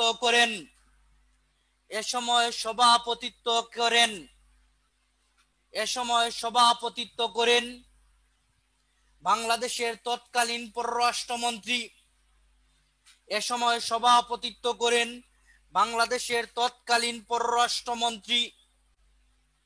বাংলাদেশের তৎকালীন পররাষ্ট্রমন্ত্রী। আমি বলবো না, আপনারা বলবেন। আমাকে কমেন্টসের মাধ্যমে জানিয়ে দেন, আমাকে একটু জানিয়ে দেন।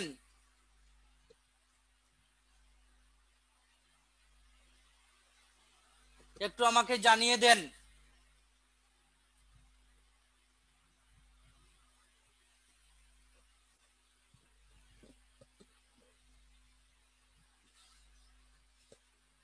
গুড।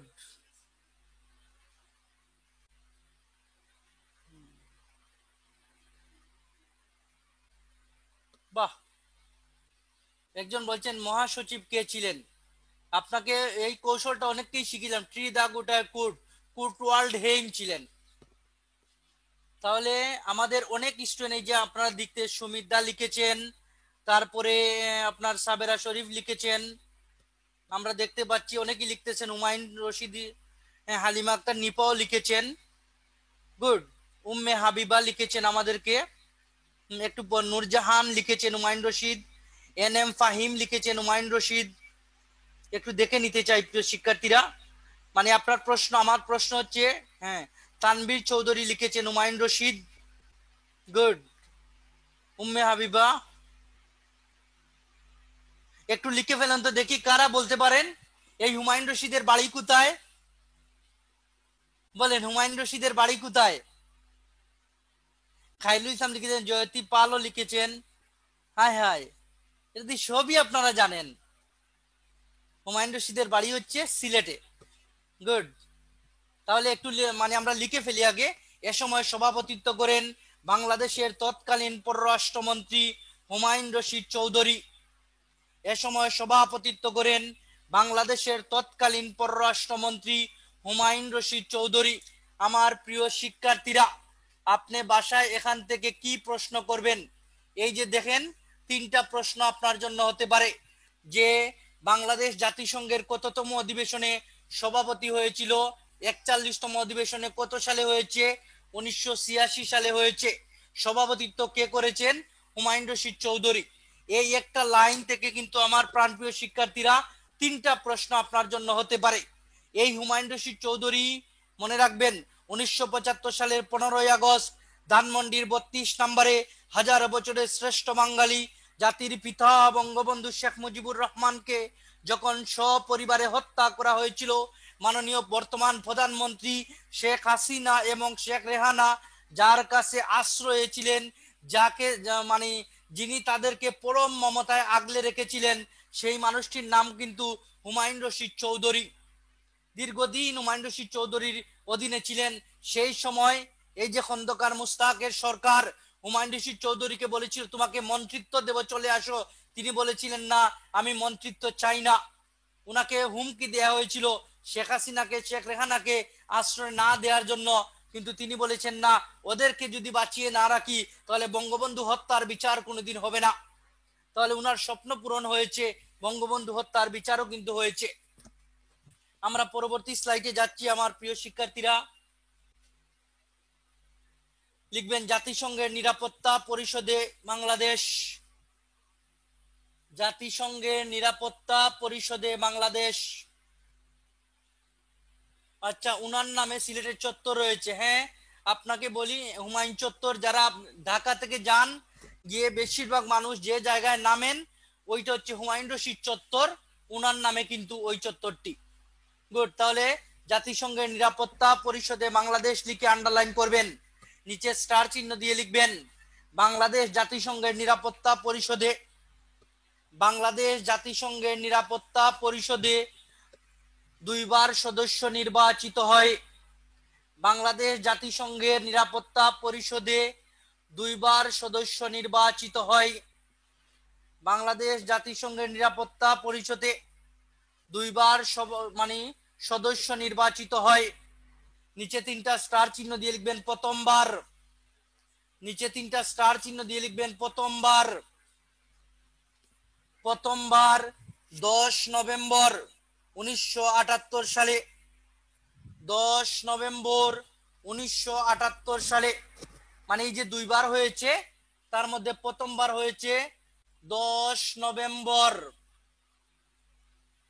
1978 সালে। 10 নভেম্বর 1978 সালে আমার প্রিয় শিক্ষার্থীরা উনি হচ্ছে নির্বাচন মানে সদস্য হয়েছে। আপনাদের জন্য প্রশ্ন হচ্ছে, দ্বিতীয়বার কত তারিখে এবং কত সালে সদস্য হয়েছিল? আপনারা আমাকে কমেন্টসে জানাবেন। আমি বলেছি বাংলাদেশ নিরাপত্তা পরিষদের মানে বাংলাদেশ জাতিসংঘের নিরাপত্তা পরিষদের সদস্য হয়েছে 2বার। প্রথমবার বলেছি 10 নভেম্বর 1978 সালে। আর আপনাদের জন্য প্রশ্ন হচ্ছে, দ্বিতীয়বার কত তারিখে কত সালে? ওয়াও, অসংখ্য ধন্যবাদ সাবেরা শরীফ, এসডি কিল্টন। আপনাদের আজকের ক্লাসের পারফরমেন্স খুবই ভালো। আপনারা দেখা যায় প্রত্যেকটা আনসার দিয়ে দিচ্ছেন। অসংখ্য ধন্যবাদ আপনাদেরকে। যেটা হচ্ছে 14 অক্টোবর 1999। হ্যাঁ, অনেকেই আনসার দিচ্ছেন। জেরিন আমাদেরকে দিয়েছেন 99, আপনার টি রহমান দিয়েছেন, খায়রুল দিয়েছেন আমাদেরকে আনসার, নূরজাহান আমাদেরকে আনসার দিয়ে দিয়েছেন, জয়তী পাল আমাদেরকে আনসার দিয়েছেন, এনএম ফাহিম দিয়েছেন, হালিমা দিয়েছেন। অসংখ্য ধন্যবাদ আপনাদেরকে। তাহলে আমরা জেনে গেলাম বাংলাদেশ জাতিসংঘের নিরাপত্তা পরিষদের দ্বিতীয়বার সদস্য হয়েছিল 14 অক্টোবর 1999 সালে। 14 অক্টোবর 1999 সালে। এখন আমরা যে বিষয়টা নিয়ে আলোচনা করব আমার প্রাণপ্রিয় শিক্ষার্থীরা, আপনারা দেখতেই পাচ্ছেন বঙ্গবন্ধু স্যাটেলাইট 1। এটা বাংলাদেশের একটি বড় অর্জন। বঙ্গবন্ধু স্যাটেলাইট 1 লিখে আন্ডারলাইন করবেন। বঙ্গবন্ধু স্যাটেলাইট 1 লিখে আন্ডারলাইন করবেন। বঙ্গবন্ধু স্যাটেলাইট 1 লিখে আন্ডারলাইন করবেন। নিচে 3টা স্টার চিহ্ন দিয়ে লিখবেন। নিচে 3টা স্টার চিহ্ন দিয়ে লিখবেন এটি বাংলাদেশের টেলিযোগাযোগ মন্ত্রণালয়ের অধীনে। বঙ্গবন্ধু স্যাটেলাইট 1 লিখার পর নিচে স্টার চিহ্ন দিয়ে লিখবেন এটি বাংলাদেশের টেলিযোগাযোগ মন্ত্রণালয়ের অধীনে। টেলিযোগাযোগ মন্ত্রণালয়ের অধীনে। নিচে স্টার চিহ্ন দিয়ে লিখবেন এটিকে মহা আকাশে পাঠানো হয়। এটিকে মহা আকাশে পাঠানো হয়। এটিকে মহা আকাশে পাঠানো হয়। আমি বলবো না, আপনারা বলবেন। বলেন তো কত তারিখে এটিকে মহাকাশে পাঠানো হয়? আচ্ছা, সুমিত দা লিখেছেন 12ই মে। আর কারা কিছু লিখবেন? সাব্বির হোসেনও লিখেছেন 12ই মে। ও আচ্ছা, আবার বলবো তামান্না, যেটা হচ্ছে আমার প্রশ্ন হচ্ছে বঙ্গবন্ধু স্যাটেলাইট 1 কে কত তারিখে মহা আকাশে পাঠানো হয়? আপনাদের অনেকের আনসার একদম সঠিক। এই যে আসছে জুবাইদুল ইসলাম লিখেছেন 11ই মে। আমার প্রাণপ্রিয় শিক্ষার্থীরা, আপনি আনসার লিখেন ঠিক আছে 12ই মে 2018, কিন্তু কথা হচ্ছে এই 12ই মে হচ্ছে বাংলাদেশ টাইম, মানে বাংলাদেশের সময় হচ্ছে 12ই মে, আর যুক্তরাষ্ট্রের টাইম হচ্ছে 11ই মে 2018। একটু বুঝে পড়লে আপনার জন্য সুবিধা। 12ই মে হচ্ছে বাংলাদেশ টাইম, আর 11ই মে হয়েছে, প্রথম লাইনটা আবার বলবো, আর যুক্তরাষ্ট্রের টাইম হচ্ছে 11ই মে। তাহলে এখানে কথা হচ্ছে যদি পরীক্ষায় প্রশ্ন আসে, আমি বিগত দিনের একটা প্রশ্ন দেখলাম, চাকরির পরীক্ষা এসেছে, আমরা কি বাংলাদেশি টাইম দিব? হ্যাঁ সাব্বির ভাই, এই যে আমি কথা বলি দেখেন, যেটা হচ্ছে যদি 11 এবং 12 দুইটা থাকে, আপনি 12টা দিতে হবে বাংলাদেশের টাইম। আর যদি বাংলাদেশের 12 তারিখ না থাকে 11ই মে দিবেন। একটা পরীক্ষা আমি লক্ষ্য করেছি 12ই মে কিন্তু আসে নাই, এসেছে 11ই মে, এর জন্য 11ই মে দিবেন। আর 11 12 দুইটা থাকলে আপনি 12টা দিলে হবে। নিচে 3টা স্টার চিহ্ন দিয়ে লিখবেন। নিচে 3টা স্টার চিহ্ন দিয়ে লিখবেন বঙ্গবন্ধু স্যাটেলাইট 1 কে নির্মাণকারী প্রতিষ্ঠানের নাম হলো। বঙ্গবন্ধু স্যাটেলাইট 1 কে নির্মাণকারী প্রতিষ্ঠানের নাম হলো। বঙ্গবন্ধু স্যাটেলাইট 1 কে নির্মাণকারী প্রতিষ্ঠানের নাম হলো। নির্মাণকারী প্রতিষ্ঠানের নাম হলো ফ্যালকন 9। ও না, বঙ্গবন্ধু স্যাটেলাইট 1 কে নির্মাণকারী প্রতিষ্ঠানের নাম হলো, নির্মাণকারী প্রতিষ্ঠানের নাম হলো, দেখি কারা বলতে পারেন, এটা হচ্ছে নির্মাণকারী প্রতিষ্ঠানের নাম হলো তেলেস এলেনিয়া স্পেস।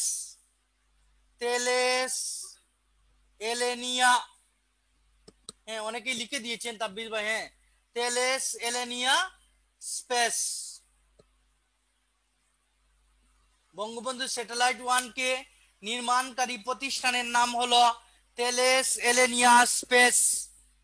আশা করি প্রিয় শিক্ষার্থী কিন্তু একবার চাকরির পরীক্ষা চলে, এই তো গুড, আমার এসডি কিল্টন দিয়ে দিয়েছে অলরেডি প্রশ্ন বলার আগে। একবার চাকরির পরীক্ষা এসেছিল যে তেলেস এলেনিয়া স্পেস কোন দেশের কোম্পানি? মনে রাখবেন ফ্রান্সের কোম্পানি প্রিয় শিক্ষার্থীরা।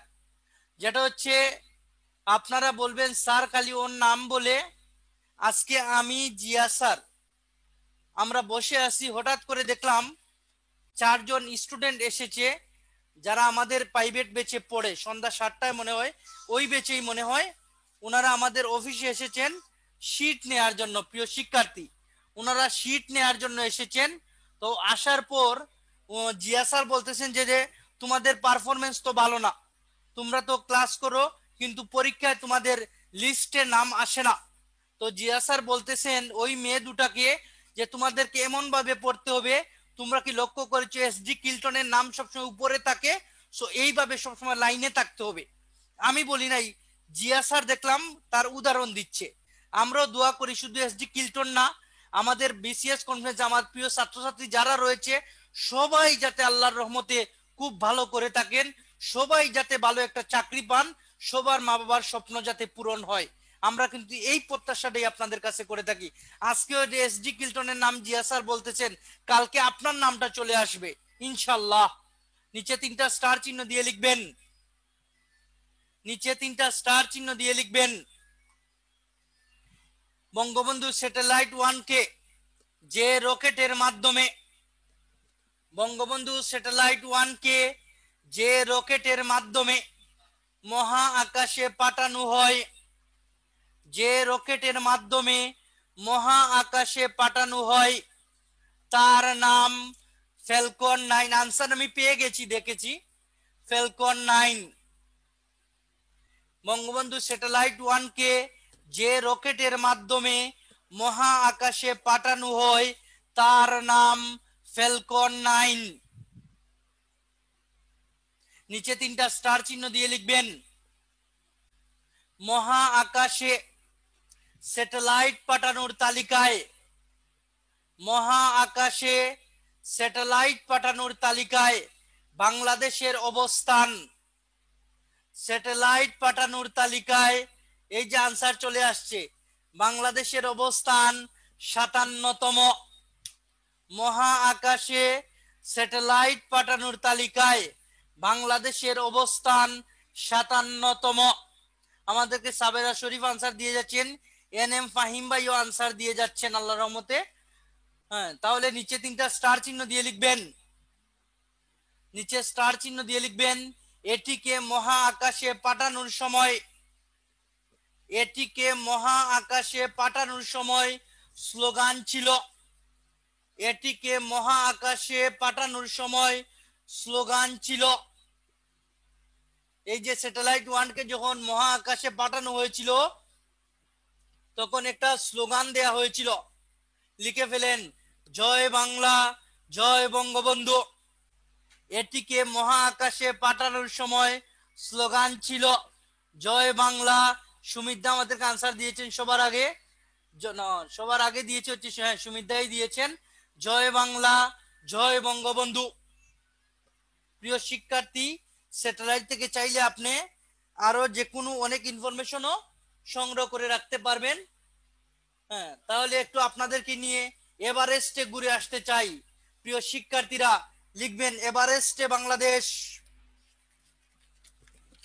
এভারেস্টে বাংলাদেশ লিখে আন্ডারলাইন করবেন, এভারেস্টে বাংলাদেশ লিখে আন্ডারলাইন করবেন। দেখি কারা বলতে পারেন এভারেস্টে প্রথম মুসা ইব্রাহিম কত তারিখে গিয়েছিলেন, এভারেস্টে মুসা ইব্রাহিম কত তারিখে গিয়েছিলেন। খায়রুল ইসলাম সবার আগে আনসার দিয়েছ, একদম সঠিক করে দিয়ে দিয়েছেন, গুড। আসলে আপনাদেরকে নিয়ে আমি স্বপ্ন দেখতেই পারি, সত্য বললাম, মন থেকে বলেছি। অনেক স্টুডেন্ট বলে কি স্যার দোয়া করবেন, দোয়া করবেন। মনে রাখবেন, আমার একজন টিচার কালকেও বলেছেন যে মানে আপনার মা বাবা এবং টিচারদের কাছে কোনো দোয়া চাইতে নেই, অটোমেটিকলি আপনার জন্য দোয়া থাকবে। তাহলে আমাদের যে প্রশ্ন ছিল আপনারা অনেকেই আনসার দিয়ে যাচ্ছেন, আমি আসলে কি পড়াবো। এইভাবে ক্লাস হলে মনে হয় 4 ঘন্টা ক্লাস নিলেও কখনো বিরক্ত আসবে না। তারপর আমাদেরকে লিখতে হবে, যারা পারেন না একটু লিখে নিয়ে যাবেন স্টার চিহ্ন দিয়ে। 23 মে 2010 সালে, 23 মে 2010 সালে প্রথম বাংলাদেশি হিসেবে, 23 মে 2010 সালে প্রথম বাংলাদেশি হিসেবে এভারেস্টে যান মুসা ইব্রাহিম। 23 মে 2010 সালে প্রথম বাংলাদেশি হিসাবে এভারেস্টে যান মুসা ইব্রাহিম, মুসা ইব্রাহিম।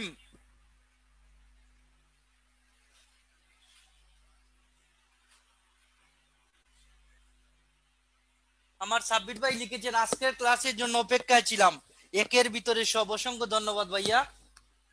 নিচে স্টার চিহ্ন দিয়ে লিখবেন 21 মে 2012 সালে, 21 মে 2012 সালে দ্বিতীয় বাংলাদেশি হিসেবে, সরি 21 মে 2011 হবে, 21 মে 2011 হবে, 12 না। 21 মে 2011 সালে দ্বিতীয় বাংলাদেশি হিসেবে, 21 মে 2011 সালে দ্বিতীয় বাংলাদেশি হিসেবে এভারেস্টে যান, এভারেস্টে যান। 21 মে 2011 সালে দ্বিতীয় বাংলাদেশি হিসেবে এভারেস্টে যান M A Muhith, M A Muhith. 21 মে 2011 সালে দ্বিতীয় বাংলাদেশি হিসেবে এভারেস্টে যান এম এ মুহিত। তাহলে যদি চাকরির পরীক্ষা আসে এভারেস্টে প্রথম গিয়েছেন, তাহলে তো আমাদের মুসা ইব্রাহিম বলবেন কত তারিখে গিয়েছেন, 23 মে 2010 সালে। তারপর কে গিয়েছেন, এম এ মুহিত, কত তারিখে গিয়েছেন, 21 মে 2011 সালে। নিচে 3টা স্টার চিহ্ন দিয়ে লিখবেন। আপনাদের কাছ থেকে আরেকবার বলবো, সাবরিনা আরফিন বলেছেন হ্যাঁ অবশ্যই আরেকবার বলবো।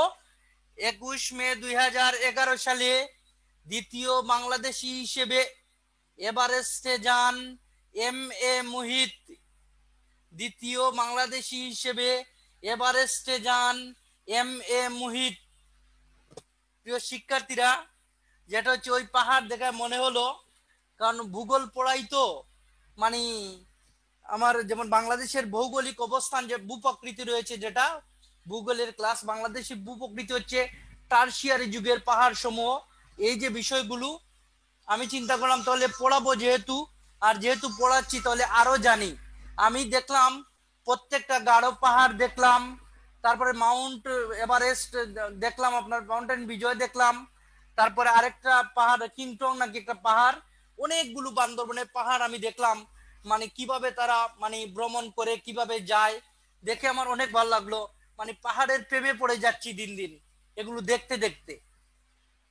তাহলে নিচে 3টা স্টার চিহ্ন দিয়ে লিখবেন প্রিয় শিক্ষার্থীরা। লিখার আগে আপনারাই বলে দেন যে নিশাত মজুমদার, বাংলাদেশের প্রথম নারী নিশাত মজুমদার হচ্ছে মানে কত তারিখে গিয়েছিলেন এভারেস্টে। আহারে আনসার গুড। হ্যাঁ 21 মে শিওর আলামিন ভাই। 3টা স্টার চিহ্ন দিয়ে লিখবেন। সবাই সঠিক উত্তর দিয়েছেন, অসংখ্য ধন্যবাদ। অঞ্জনা ইসলাম, আমাদের আজকের ক্লাসের পারফরমেন্স অনেক ভালো। হ্যাঁ অনেকেই আবার অনেক দেখা যাচ্ছে আজকের ক্লাসে আমাদের কিন্তু অনেক নীরব জাতি রয়েছে, যারা কথা বলে না, শুধু অপেক্ষা করে যে দাঁড়ান খেলা হবে। খেলা কোথায় হবে, পরীক্ষায় খেলা হবে। নিচে স্টার চিহ্ন দিয়ে লিখবেন 19 মে 2012 সালে, 19 মে 2012 সালে, 19 মে 2012 সালে প্রথম বাংলাদেশি নারী হিসেবে, প্রথম বাংলাদেশি নারী হিসেবে এভারেস্টে যান, প্রথম বাংলাদেশি নারী হিসেবে এভারেস্টে যান নিশাত মজুমদার, প্রথম বাংলাদেশি নারী হিসেবে এভারেস্টে যান নিশাত মজুমদার। নিচে 3টা স্টার চিহ্ন দিয়ে লিখবেন 26 মে 2012 সালে, 26 মে 2012 সালে দ্বিতীয় বাংলাদেশি নারী হিসেবে, 26 মে 2012 সালে দ্বিতীয় বাংলাদেশি নারী হিসেবে, দ্বিতীয়, আচ্ছা খায়রুল আপনারও ইচ্ছা রয়েছে, বাহ, শুভ কামনা রইল আপনার জন্য। 26 মে 2012 সালে দ্বিতীয় বাংলাদেশি নারী হিসাবে এভারেস্টে যান, আমি নাম দেখতে চাই এখানে, ওয়াসফিয়া নাজমিন, নাজনীন হবে তো, নাজমিন না, এসডি কিল্টন নাজনীন তো, ওয়াসফিয়া নাজনীন। এই মর্যাদা, সরি তুমি উত্তর সঠিক লিখেছো, হ্যাঁ আমার দেখতে ভুল হয়েছে, লিখবেন ওয়াসফিয়া নাজনীন দ্বিতীয় বাংলাদেশি হিসেবে এভারেস্টে যান ওয়াসফিয়া নাজনীন। 26 মে 2012 সালে দ্বিতীয় বাংলাদেশি হিসেবে এভারেস্টে যান ওয়াসফিয়া নাজনীন। নিচে স্টার চিহ্ন দিয়ে লিখবেন। 20 মে 2013 সালে 20 মে 2013 সালে সর্বশেষ বাংলাদেশি হিসেবে 20 মে 2013 সালে সর্বশেষ বাংলাদেশি হিসেবে এভারেস্টে যান। সর্বশেষ বাংলাদেশি হিসেবে এভারেস্টে যান মোহাম্মদ খালিদ হুসাইন। মোহাম্মদ খালিদ হুসাইন। যেটা হচ্ছে অনেকগুলো বইয়ে দেখলাম নাজনীন লিখা, ঋণও পেয়েছি একটা বইয়ে, কিন্তু বেশিরভাগ বইয়ে ওনার নামটা নাজনীন দেয়া। তারপর আপনি দেখে নিতে পারেন, অসুবিধা নেই। তাহলে আমরা যে জায়গায় ছিলাম, 20 মে 2013 সালে সর্বশেষ বাংলাদেশি হিসেবে এভারেস্টে যান মোহাম্মদ খালিদ হুসাইন। মোহাম্মদ খালিদ হুসাইন। দাড়ি দিয়ে লিখবেন তবে তিনি ফেরার পথে মারা যান। না, নিশাত মজুমদার না, তবে তিনি ফেরার পথে মারা যান। মোহাম্মদ খালিদ হুসাইন ফেরার পথে মারা গিয়েছিলেন। উনি মারা গিয়েই সব ঝামেলা পাকাইছেন, নাহলে বাঙালি যেভাবে ছুটেছিল মনে রাখবেন প্রতি বছরই 2টা যাইতো, একটা না। তবে ইনশাল্লাহ আমাদের খায়রুল ভাই যদি চলে যায় তাহলে আমরা উনার নাম ওই জায়গায় এন্ট্রি করে নেব ইনশাল্লাহ। বাংলাদেশের টেকনাফ থেকে তেতুলিয়া, রূপসা থেকে পাতুরিয়া উনার নাম চলে যাবে।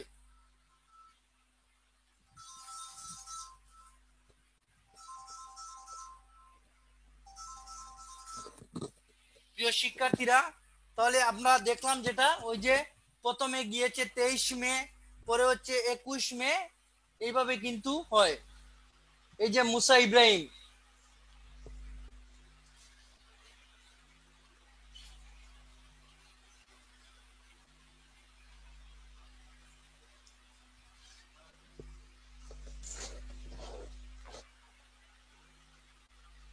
প্রিয় শিক্ষার্থীরা, সমুদ্র বিজয় লিখে আন্ডারলাইন করবেন, এটাও বাংলাদেশের একটি অর্জন। সমুদ্র বিজয় লিখে আন্ডারলাইন করবেন। তার আগে একটা ভিডিও আছে না ভাই সেন্ট মার্টিনের, আসেন একটু সমুদ্র ঘুরে আসি। ক্লাস আমরা একেবারে শেষ পর্যায়ে। হায় হায়, আমার ছবি, এ ভাই এটা কবে ঢুকাইলেন? এটা ঠিক না। আচ্ছা যাই হোক ভাই, সমুদ্র বিজয় যেহেতু পড়াবো, আমার জুবাইর ভাই আমাদের আইটির অত্যন্ত দক্ষ মানুষ, উনি মজা করে আমার ছবিটা ঢুকিয়ে দিয়েছে, এর জন্য আমি দায়ী না। হ্যাঁ, আসেন ঘুরে আসি সেন্ট মার্টিন।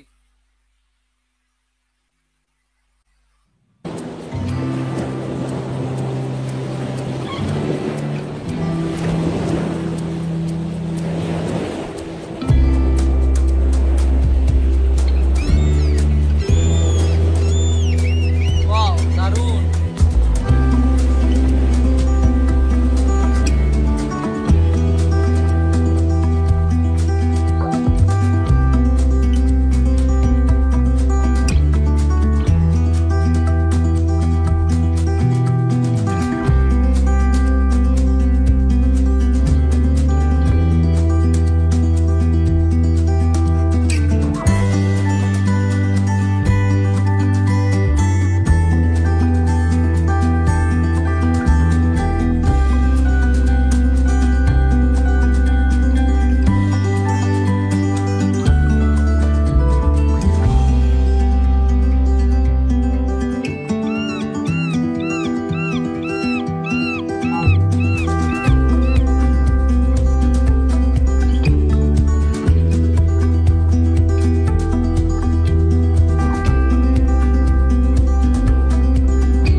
আশা করি আপনাদের ভালো লেগেছে, আমার খুব ভালো লেগেছে এই বিষয়টা।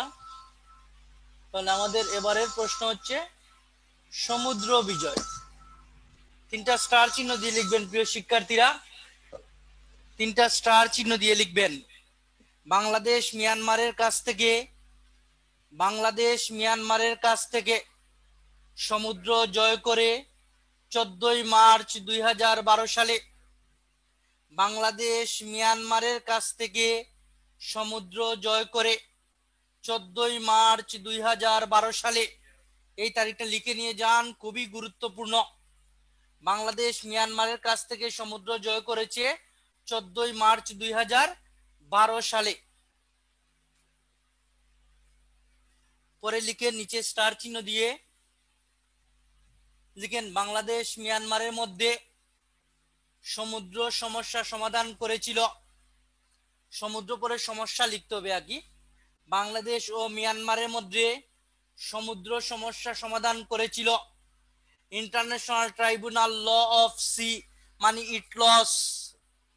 বাংলাদেশ ও মিয়ানমারের মধ্যে সমুদ্র সমস্যা সমাধান করেছিল অথবা সমুদ্র বিরোধ সমাধান করেছিল international tribunal law of sea, international tribunal law of sea, ITLOS. আর ইটলসের কার্যালয় সদর দপ্তর হচ্ছে জার্মানি, ইটলসের সদর দপ্তর হচ্ছে জার্মানি।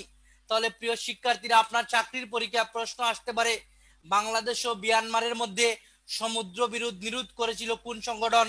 তাহলে এটা হচ্ছে আনসার হচ্ছে ইটলস। ইটলসের পূর্ণাঙ্গ মিনিং কি? International tribunal law of sea. এর সদর দপ্তর হচ্ছে জার্মানি।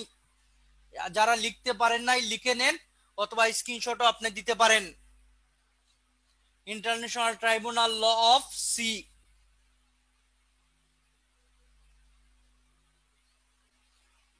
দেখেন, আপনার অনেকগুলো চাকরির পরীক্ষা প্রশ্ন আসে যে মিয়ানমারের কাছ থেকে বাংলাদেশ কতটুকু জমি পেয়েছিল, মানে আমরা বলতে বাংলাদেশ বুঝাচ্ছি। লিখে নেন নিচে স্টার চিহ্ন নিয়ে বাংলাদেশ মিয়ানমারের কাছ থেকে 1,11,631 বর্গ কিলোমিটার জমি পেয়েছিল। সমুদ্র পেয়েছিল লিখলেও হবে। বাংলাদেশ মিয়ানমারের কাছ থেকে সমুদ্র পেয়েছিল 1,11,631 বর্গ কিলোমিটার, 1,11,631 বর্গ কিলোমিটার। বুঝতে কি পেরেছেন প্রিয় শিক্ষার্থী?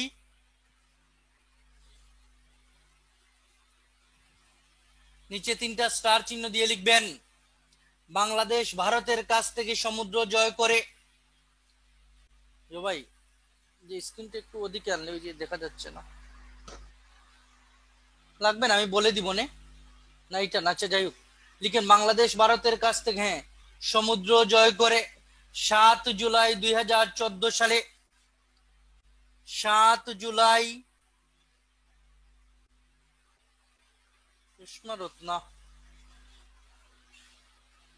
বাংলাদেশ ভারতের কাছ থেকে সমুদ্র জয় করে 7 জুলাই 2014 সালে, 7 জুলাই 2014 সালে।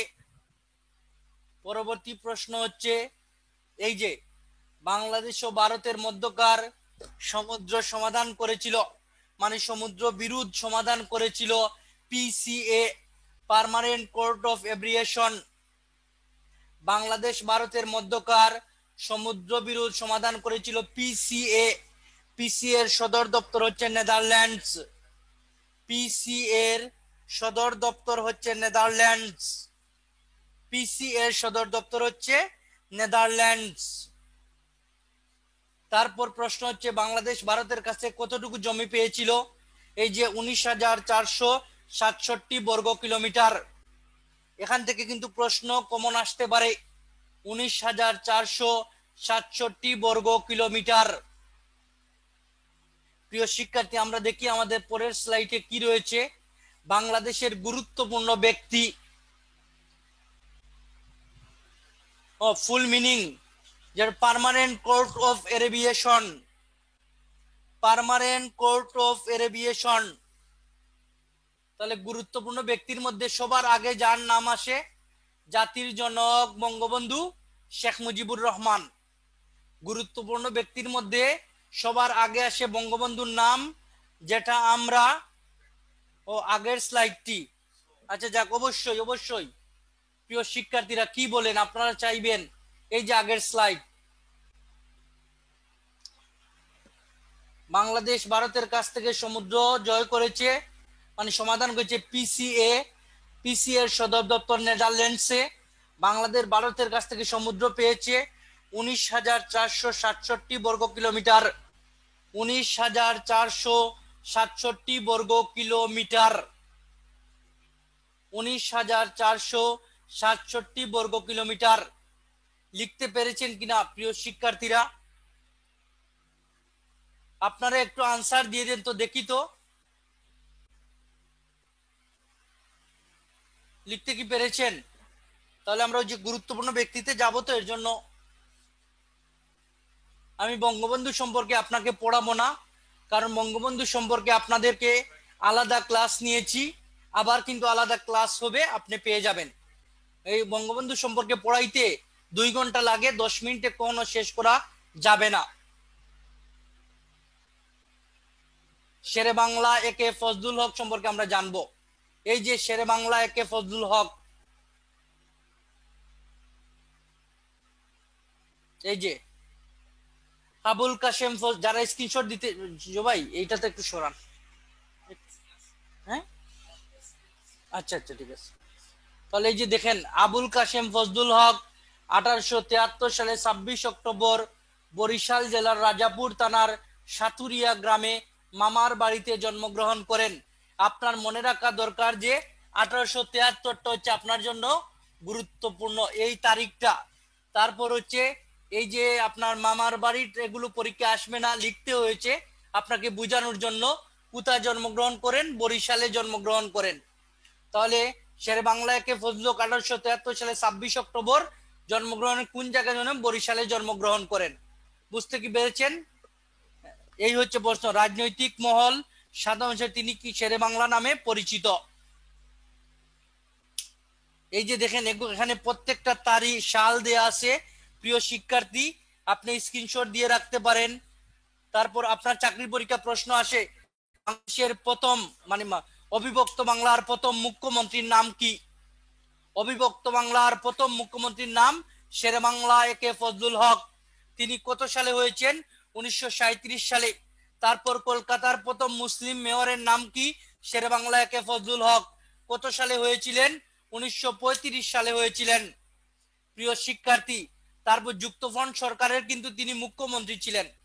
এই যে যুক্তফ্রন্ট সরকার 1954 সালে হয়েছিল, যুক্তফ্রন্ট সরকারেরও তিনি কিন্তু মুখ্যমন্ত্রী ছিলেন। এই বিষয়গুলো আপনাকে আন্ডারলাইন করে রাখতে হবে এবং পড়তে হবে। হুসেন শহীদ সোহরাওয়ার্দী, আমরা উনার এই যে হুসেন শহীদ সোহরাওয়ার্দীর ছবি দেখে নেন, আমরা উনার সম্পর্কে জানবো। এই যে দেখেন, ওই হুসেন শহীদ সোহরাওয়ার্দীর নাম মনে হলে আমার একটা কথা মনে পড়ে যায়। আমার এক স্টুডেন্ট আমাকে জিজ্ঞাসা করে, স্যার হুসেন শহীদ সোহরাওয়ার্দী কোথায় শহীদ হয়েছেন? আপনারা বলেন এই আনসারটা কি হতে পারে? উনি তো কোথাও শহীদ হন নাই, উনার নামই হচ্ছে হুসেন শহীদ সোহরাওয়ার্দী। তো এইরকম প্রশ্নেরও আমাদেরকে মাঝে মধ্যে সম্মুখীন হতে হয়। এই যে দেখেন প্রিয় শিক্ষার্থী, 1892 সালে তিনি পশ্চিমবঙ্গের মেদিনীপুরে জন্মগ্রহণ করেন। উনার সালটা হচ্ছে গুরুত্বপূর্ণ। তিনি রাজনৈতিক অনেক পদে অধিষ্ঠ করেছেন।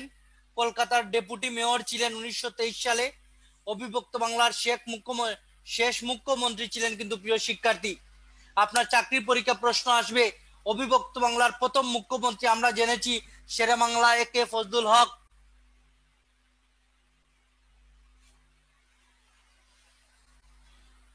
বুঝতে কি পেরেছেন প্রিয় শিক্ষার্থী? তাহলে এই যে তিনি কিন্তু আওয়ামী লীগের প্রতিষ্ঠাতা, কি সবকিছু কিন্তু এখানে দেয়া আছে, আপনি স্ক্রিনশট দিয়েও রাখতে পারেন। যারা লিখতে চান আপনি লিখতেও পারেন। মানে এই নামগুলো শুধুমাত্র দিয়েছি, আপনি এই নামগুলো পড়তে হবে। আমরা পরবর্তী স্লাইডে চলে যাচ্ছি। এই যে আমাদের মৌলানা আব্দুল হামিদ খান ভাসানী, আমি দেখলাম আমাদের অনেক শিক্ষার্থীরা ওই ভাসানীর সাথে ডাকসুর বর্তমান নূরেরও তুলনা করেন অনেকে, দেখেছি আমি।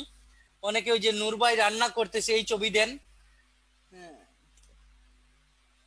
বুঝতে কি পেরেছেন? এই হচ্ছে মৌলানা আব্দুল হামিদ খান ভাসান। তিনি বাঙালিদের কাছে মজলুম জননেতা নামে পরিচিত। ওনার সম্পর্কে অনেক ইনফরমেশন রয়েছে, আমি একটু দিলাম। আপনি যে কোনো বই থেকে, সব বইয়ে রয়েছে, এর জন্য আলাদা করে পড়ানোর কোনো প্রয়োজন নেই। তারপর আপনি এখান থেকে দেখে নিতে পারেন। তিনি 1880 সালে হচ্ছে সিরাজগঞ্জে জন্মগ্রহণ করেন। তিনি দেশের মানুষের কাছে মজলুম জননেতা। তিনি আওয়ামী লীগের কিন্তু প্রতিষ্ঠাতা সভাপতি। এই যে বর্তমান আওয়ামী লীগ, 1949 সালের 23 জুন কাজী বশির হুমায়ুনের রোজ গার্ডেনে সর্বসম্মতিক্রমে কমিটি গঠন করা হয়। এই কমিটিতে এই কমিটিতে এই কমিটিতে সভাপতি ছিলেন হচ্ছে প্রতিষ্ঠাতা সভাপতি আব্দুল হামিদ খান ভাসানী। ডাক্তার সারোয়ার যুক্তফ্রন্ট সরকারের প্রধানমন্ত্রী ছিলেন কে? আপনাকে বলেছি যে শেরে বাংলা একে ফজলুল হককে আহ্বায়ক বা প্রধানমন্ত্রী করে, কিন্তু মুখ্যমন্ত্রী যিনি ছিলেন উনি কিন্তু প্রধানমন্ত্রীর দায়িত্ব পালন করতেন। আচ্ছা, তারপরে আমাদের পরবর্তী প্রশ্ন হচ্ছে আপনাদের জন্য, তাহলে আওয়ামী লীগের প্রতিষ্ঠাকালীন সভাপতি যদি আব্দুল হামিদ হন, তাহলে প্রতিষ্ঠাকালীন সাধারণ সম্পাদককে আপনাদের কাছ থেকে জানতে চাই। প্রতিষ্ঠাকালীন সাধারণ সম্পাদককে আপনাদের কাছ থেকে জানতে চাই। প্রতিষ্ঠাকালীন সাধারণ সম্পাদককে আপনাদের কাছ থেকে জানতে চাই। বাহ, 26 জন। শামসুল হক, অনেকেই সঠিক আনসার দিয়েছেন। যাক, রাজনৈতিক ব্যবস্থা পড়িয়েছিলাম আপনাদেরকে, আপনাদের মনে আছে দেখে আমার খুব ভালো লাগলো।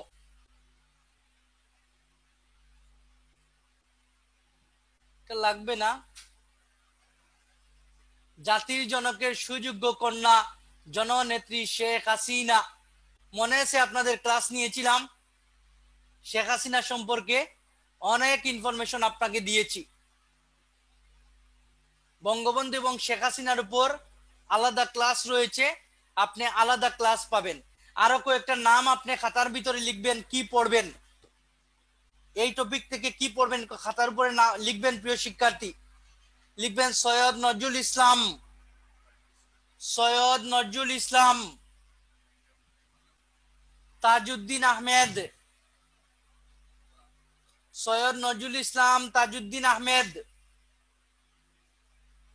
জেনারেল আতাউল গনি উসমানী, জেনারেল আতাউল গনি উসমানী, শিল্পাচার্য জয়নুল আবেদিন, শিল্পাচার্য জয়নুল আবেদিন। এই যে কয়েকটা নাম, এই নামগুলো কিন্তু আরো গুরুত্বপূর্ণ। বাংলাদেশের বিশিষ্ট ব্যক্তি, গুরুত্বপূর্ণ ব্যক্তির জায়গায় আপনি এস এম সুলতানের নামটাও লিখতে পারেন। এখান থেকে প্রশ্ন দেখেছিলেন, একবার এসেছে। তাহলে প্রিয় শিক্ষার্থীরা, আজকে আর আপনাদের সাথে কথা বাড়াবো না, দীর্ঘক্ষণ আপনাদের সাথে কথা বলেছি। আমরা আজকে আলোচনা করেছিলাম বাংলাদেশের জাতীয় অর্জন ছিল আমাদের মেইন, গুরুত্বপূর্ণ ব্যক্তি দাগিয়ে দিয়েছি, কিছুটা আপনাকে স্ক্রিনশট দিয়ে রেখেছেন। বঙ্গবন্ধু সম্পর্কে আগেই ক্লাস নিয়েছি, এর জন্য পড়াই নাই। শেখ হাসিনা সম্পর্কে অনেক ইনফরমেশন দিয়েছি। তাহলে আজকের মতো আপনাদের কাছ থেকে আমাকে বিদায় নিতে হচ্ছে। আপনারা ভালো থাকবেন, সুস্থ থাকবেন, আমার জন্য দোয়া করবেন। আর ক্লাসটি কেমন লাগলো আপনার মেসেঞ্জার গ্রুপে জানিয়ে দিবেন। আজকের মতো বিদায় নিচ্ছি, কালকে কিন্তু আবার দেখা হবে। আর কালকে সন্ধ্যা রাত 8টার দিকে আমাদের বিসিএস কম্পিটিটিভ পেজ থেকে লাইভ ক্লাস রয়েছে আমার। আশা করি আপনি শেয়ার এবং কমেন্টস করে আমার সাথেই থাকবেন। বিদায় নিচ্ছি, ভালো থাকবেন, আল্লাহ হাফিজ।